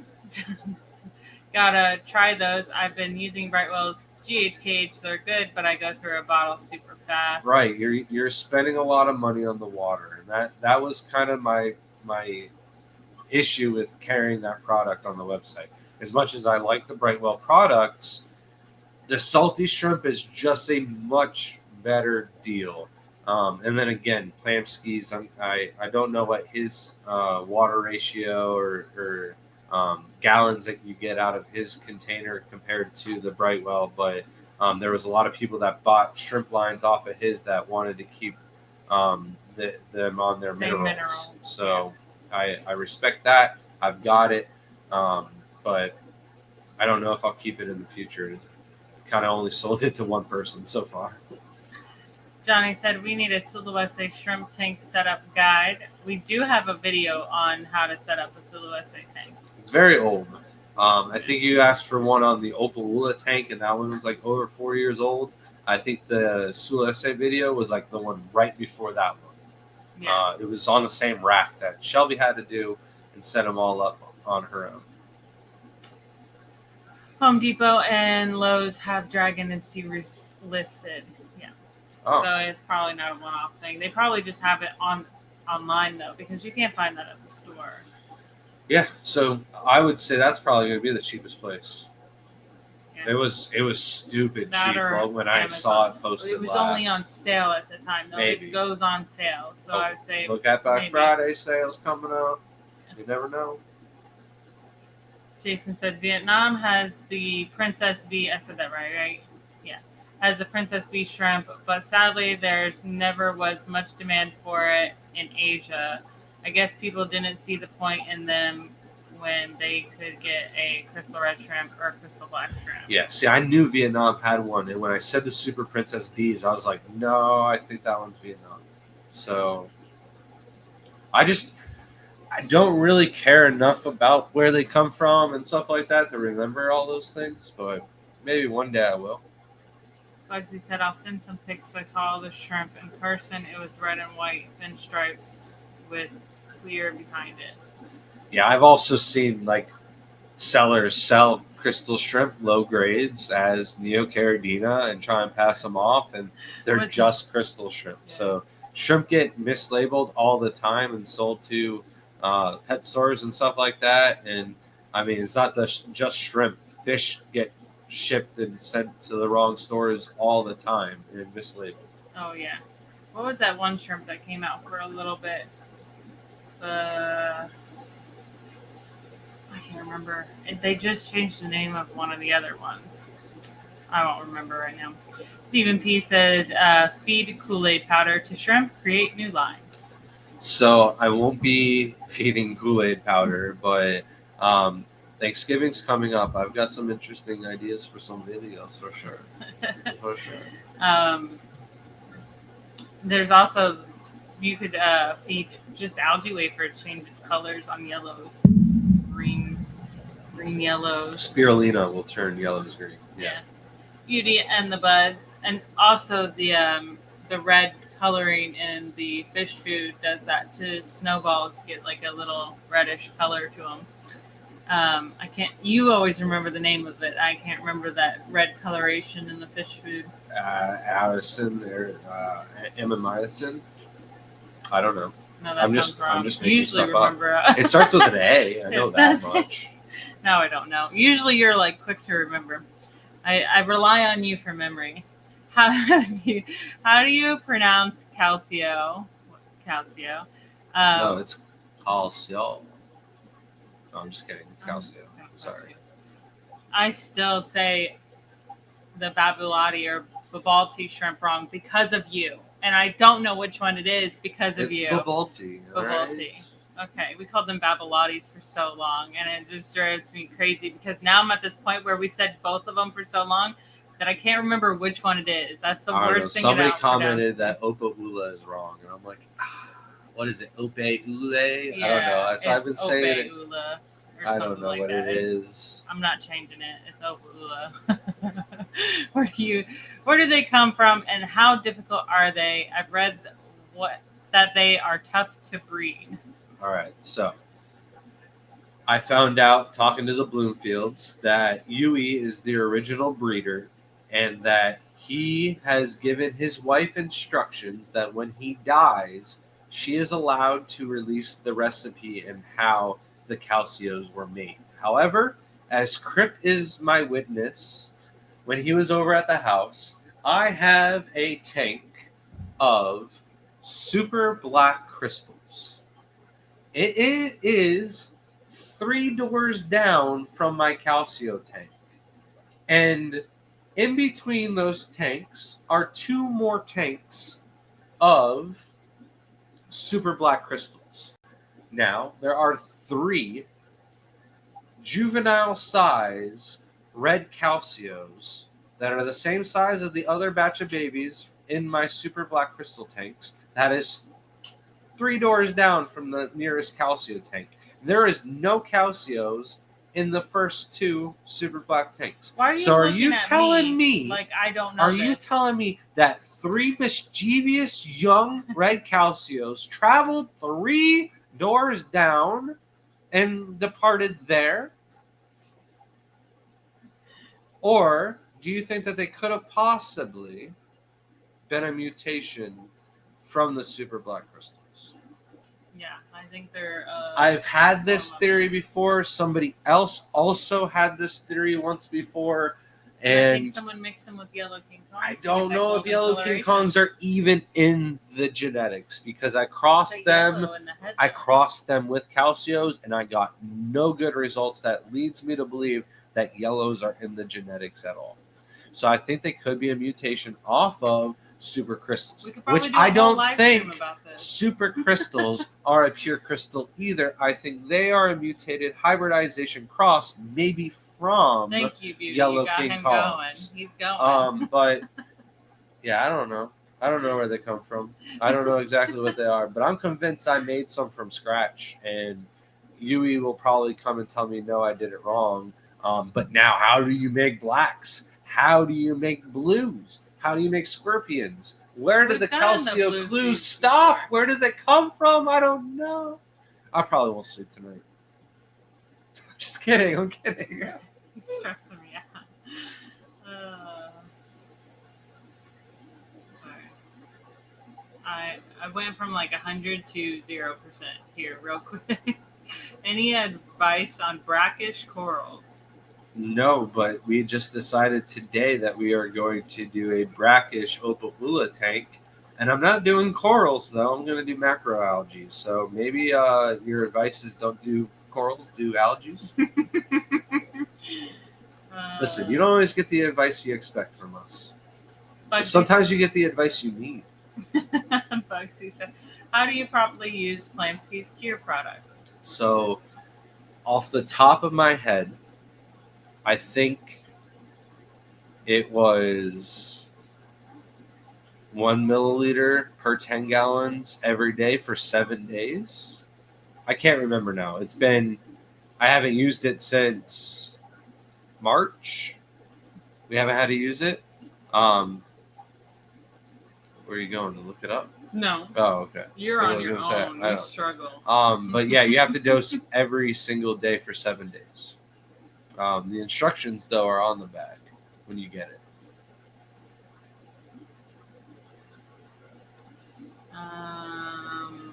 Beauty said, I'm dyslexic, so I was reading them as calico forever.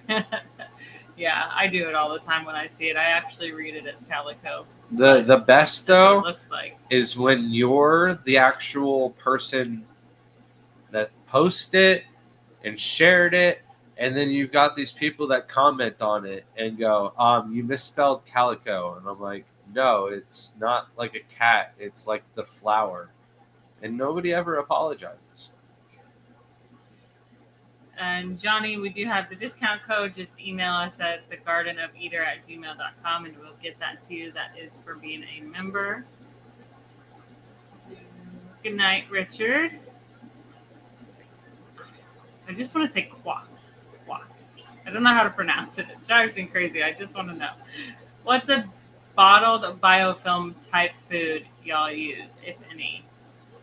So I don't have any liquid biofilm foods. We don't actually use any food to build up biofilm. I like it just natural. I'm sure some of the foods that we feed the shrimp break off and create its own little biofilm feeding system or whatever.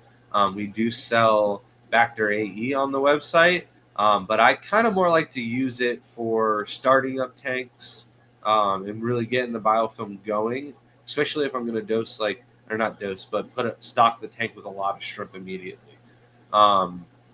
That's really the only reason why I'm using Bacter AE these days. We've had like an open bottle for like 2 years that I've been using. So I don't use it too much. I'd rather just feed my shrimp every other day and let biofilm naturally build up in the aquariums. There's a lot of biofilm builders and foods that you can use, and people don't realize that they use up a lot of oxygen when the biofilm is colonizing, and that oxygen is taken away from the shrimp, and the shrimp do really well with high levels of oxygen. So I stopped using biofilm foods in my colonies. I'll take it. Wasn't offering. I wasn't actually saying, giving you a choice. Then said, did you move any plants there? Did I miss something? I'm not all here tonight. So. I don't know what plants I was talking about last anyways. Grant is losing it. Yeah, we're both losing it. Our 11A said, by the way, I just received those blue diamonds. They are gorgeous. Glad to hear. Mike said, try a tiger lotus in that brackish tank and report back, please. You know, that would be cool. If tiger lotuses could be in brackish tank, that'd be awesome. But I feel like they're so fragile. They'd melt back, and I feel like they just never grow again. I don't know. Because I feel like they might be growing in, like, lilies grow, but tiger lotus seems so fragile. I think the best plant to try would be some jungle val. Yeah, jungle val will probably most likely And survive. maybe bacopa, because bacopa does pretty good around the Yeah, but those crack aren't as spring, pretty as the tiger saltwater lotus. spring. So who cares? I know. Jason said there are We have rumors. some beautiful tiger lotus, by the No, way. If you order right some now. tiger lotus off the website, we have actually had them in our I tanks didn't want those to inside, go. and Why are they you look advertising them? phenomenal. Because I they love look them. phenomenal. I know, but I want them. I'm storing them in the tanks from inside from now on. I know. We've been doing them outside, and they look good outside. But I don't think I've They ever grow gotten fast so outside. much color on The them color looks inside. better, So, yeah. That specific flugel tank just does really well with our plants. well, two Jason of them. We said- have tiger lotus yeah. in 2 tanks. They're all looking Oh. phenomenal. Hard and soft water. Jason said there are rumors that in Taiwan. Why did it do that? I don't know. It's driving me crazy. Taiwan, they managed to cross Neos and Caridinas for some of the newer variants.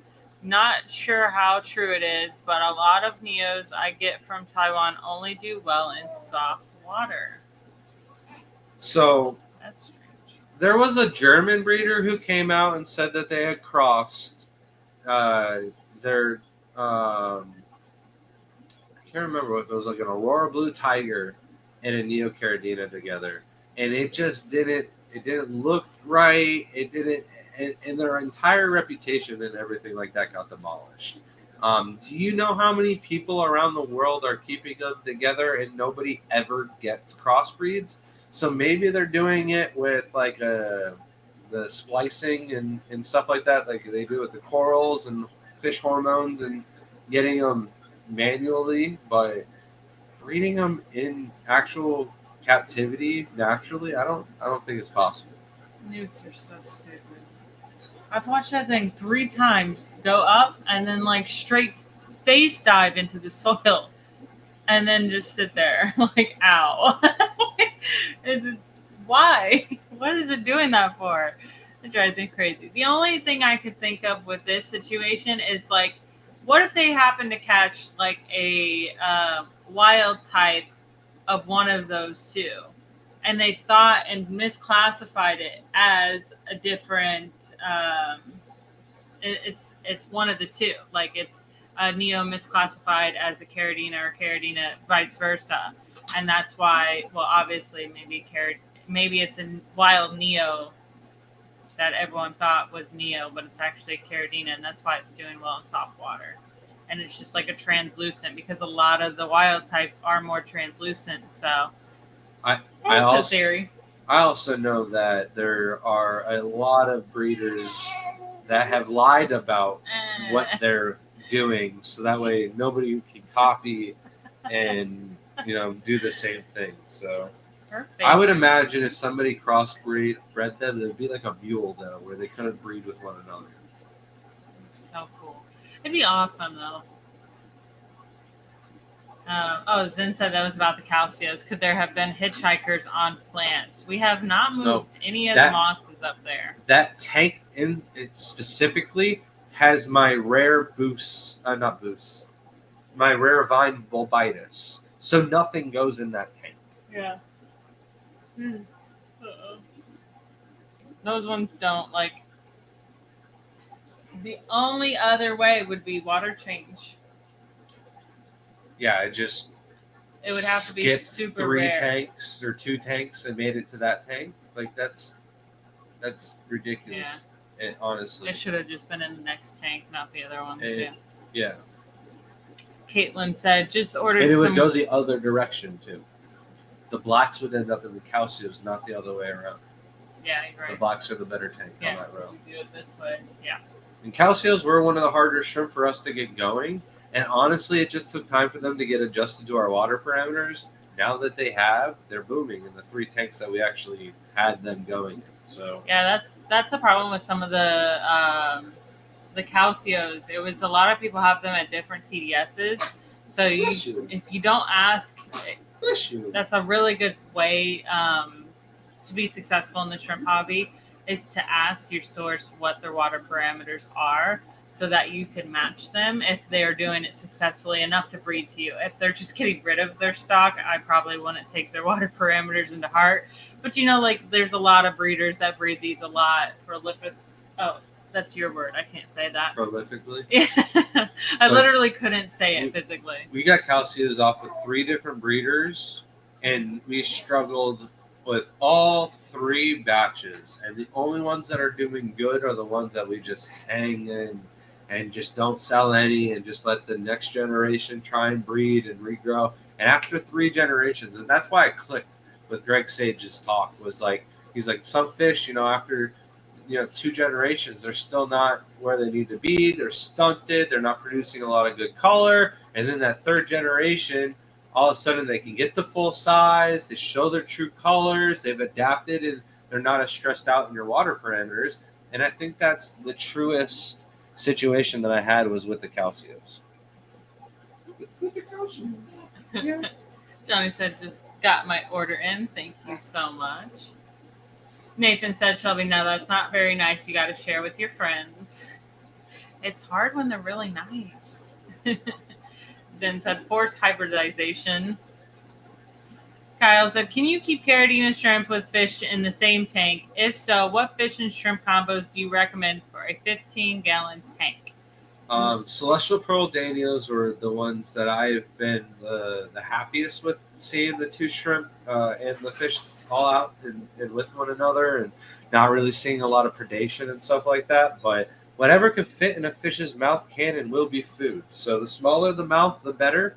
And if you're looking for breeding out of it, don't expect much breeding with fish in the tank. But Celestial Pearl Danios, Endlers, Cory, Pygmy Corys, Endlers. Endlers are good Endlers. ones. Clown Killies. That's really the only ones I like. Endlers, honestly. That's the one that's doing like the actual successful. Like I'm breeding. They are wilds. Don't get me wrong, because I feel like when you have colored shrimp, they tend to be eaten faster because it's like striking, and the fish are like, "Ooh, what's that? I'm gonna go eat it." If you have like duller colors, they tend to last longer and do breed better because the fish don't see them very well. Yeah, she's doing really well with her head. So. Letting her look around a little bit. She's looking at all the tanks. But yeah, Endlers have been like my most successful one, so I'm gonna repeat that. Obviously, Guppies were okay, but it's really when they're bigger, they kind of scarf up the babies sometimes. Mike said, supposedly Java Fern, Tiger, Lotus, Moneywort, and some Crips and Anubis can handle brackage. I've definitely heard that. Now they can survive. How well they do, I don't think they do very well. We did have tried some moss in like the Opaula tank. I don't think it did very well, did it? I don't recall. Maybe it's just the algae and I'm thinking it's moss. The Chato is doing great. Yeah. Mike says, do you find that the blue Neo shrimp breeds slower than the other colors? Not breed slower, but definitely don't grow up and get as big. I find the ones with the backline get a lot bigger than the other shrimp. The emeralds that don't get the backline don't get as big as the green jades with the backline. So that's pretty much it. What are you laughing at now, Shelby? Myself. I just made a funny face because I realized I was out of water on the live stream, but no one could tell that's what I was making the face for, so it just looked crazy. Stephen P says, shrimp is cutthroat. Yeah, it is. You know what would be really cute is like a little shrimp standing up with like knives in its hands, like all the hands. Just bigger knives in the bigger, like, it'd be so cute. Zen said, what if it's like muppies where they won't breed together if they have their own kind and aren't terribly fertile themselves? Yeah, that's what I think that they'll probably be. But Jason said, could be splicing, I guess. The sunburst Neos I got from Taiwan are huge and have super thick pigmentation, but they're so fragile compared to my other Neos. Those 100% though are not crossbred with Caridina. I've made my own sunburst Neos just from selected breeding the culls from the green emeralds. So I would say that they're lying to you. Yeah. I was actually super excited and super impressed because, like, I already knew that Grant had those shrimp, and when they were posted and everyone went crazy about them, I was like, we missed it. We just thought these were like. I just didn't think they were done yet. They're ugly in their Facebook, form. Where they like are, releasing of them and like No, someone else. When I come out with my Yes, variety of them in like a year, they're gonna look a lot better. We're gonna get a pond outside next year. Just you wait. Hello, Fire Gamer. All I wanted to do was game today. Like, I have like a bunch of tasks on my plate, and I looked at him and I'm like, whenever I get like overpiled with like tasks, I just want to go back to playing games. Then says Nathan, I'll share the link if Shelby wants. Yeah, that's fine. I think it's funny. Justin said the Tiger Lotus I bought from you guys has absolutely dominated my, I'm assuming, tank. Once the leaves reach the surface, it transfers so much energy to the plant. It's insane. I really love Tiger Lotuses. I really do. They really bring like that pop of color to the tank, and they're easy compared to most pink or like reddish plants. So, Rita says, I don't find them so. They're pretty active, molting. They've had yet to breed. Water parameters are good. Oh yeah, they look just a little smaller than the 24K Golden Neos. We were struggling to do an hour and a half. We're overtime. What's wrong, little one?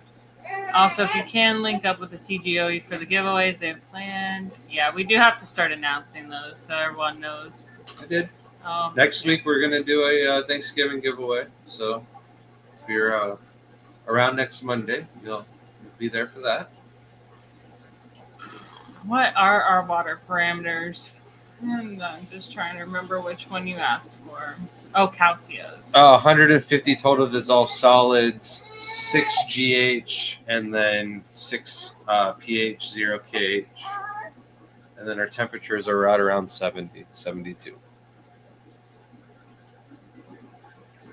So is that going to be it for tonight? We got one more? We're a little behind. We're almost there. She has a great head of hair, yes. The back of it. The kids are making fun of her and saying she has a mullet.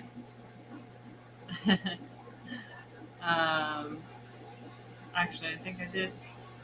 Neon tetras. Green neons. Yeah, they work too. We've had those. Justin says, I personally think it's terrible for breeders to lie about what they're doing and spread misinformation in the hobby. Yeah, we've been trying to stop that for quite some time, especially when people like to name things different when they're, a little bit, they're the same thing. And what if I feed my blue diamonds a bit more protein? Would they grow a bit bigger? No, I think in order to get them bigger, you need more flow, larger tank, and then access to the sun. Yeah. UVB lights, stronger lights. Jason said, is it true that orange eye blue tigers do better in slightly higher pH? So this is one of those ones where I do better with them in lower pH, but so-and-so might do better with them in higher pH. Orange eye blue tigers, royal tigers, Caridina Marie has not been massively produced. Like, you can't get them from any of the importers where they're cheaper than what we're almost selling them on the website, at least here in the United States. So it's almost like the Babaltis, where some people say they do good in low pH, some people say they can breed with Neos, and nobody ever really has a breeding colony that's selling homebred Babaltis. So I don't think anybody's really cracked the code for orange eyed blue tigers yet, but I'm really happy with the tanks that we have of them going. I've been able to sell them on a Black Friday sale. We've gotten a couple tanks that are doing really well with them. So, and they're all low pH. Sin said she's crying because you're running into her time now, for sure. I'm sorry. The baby. Oh. That's good. And then Dixon says, so good to see you, Shelby and Grant. This is the first live I've been able to catch since I was released from the hospital. Take care and good night. Glad to hear you're not in the hospital anymore and hope everything is going all right for you. And I think we're going to call it a night. Thank you, everyone, for joining us, and especially since we ran a little bit later than normal. Yeah, thank you, guys. Glad you're doing better, Dixon. Hope that stays that way. And, we have quite a few things planned for the week. So if you're not following us on Facebook and Instagram, make sure you're doing that. And till then, we'll see you next Monday. Thanks, everyone. Thank you.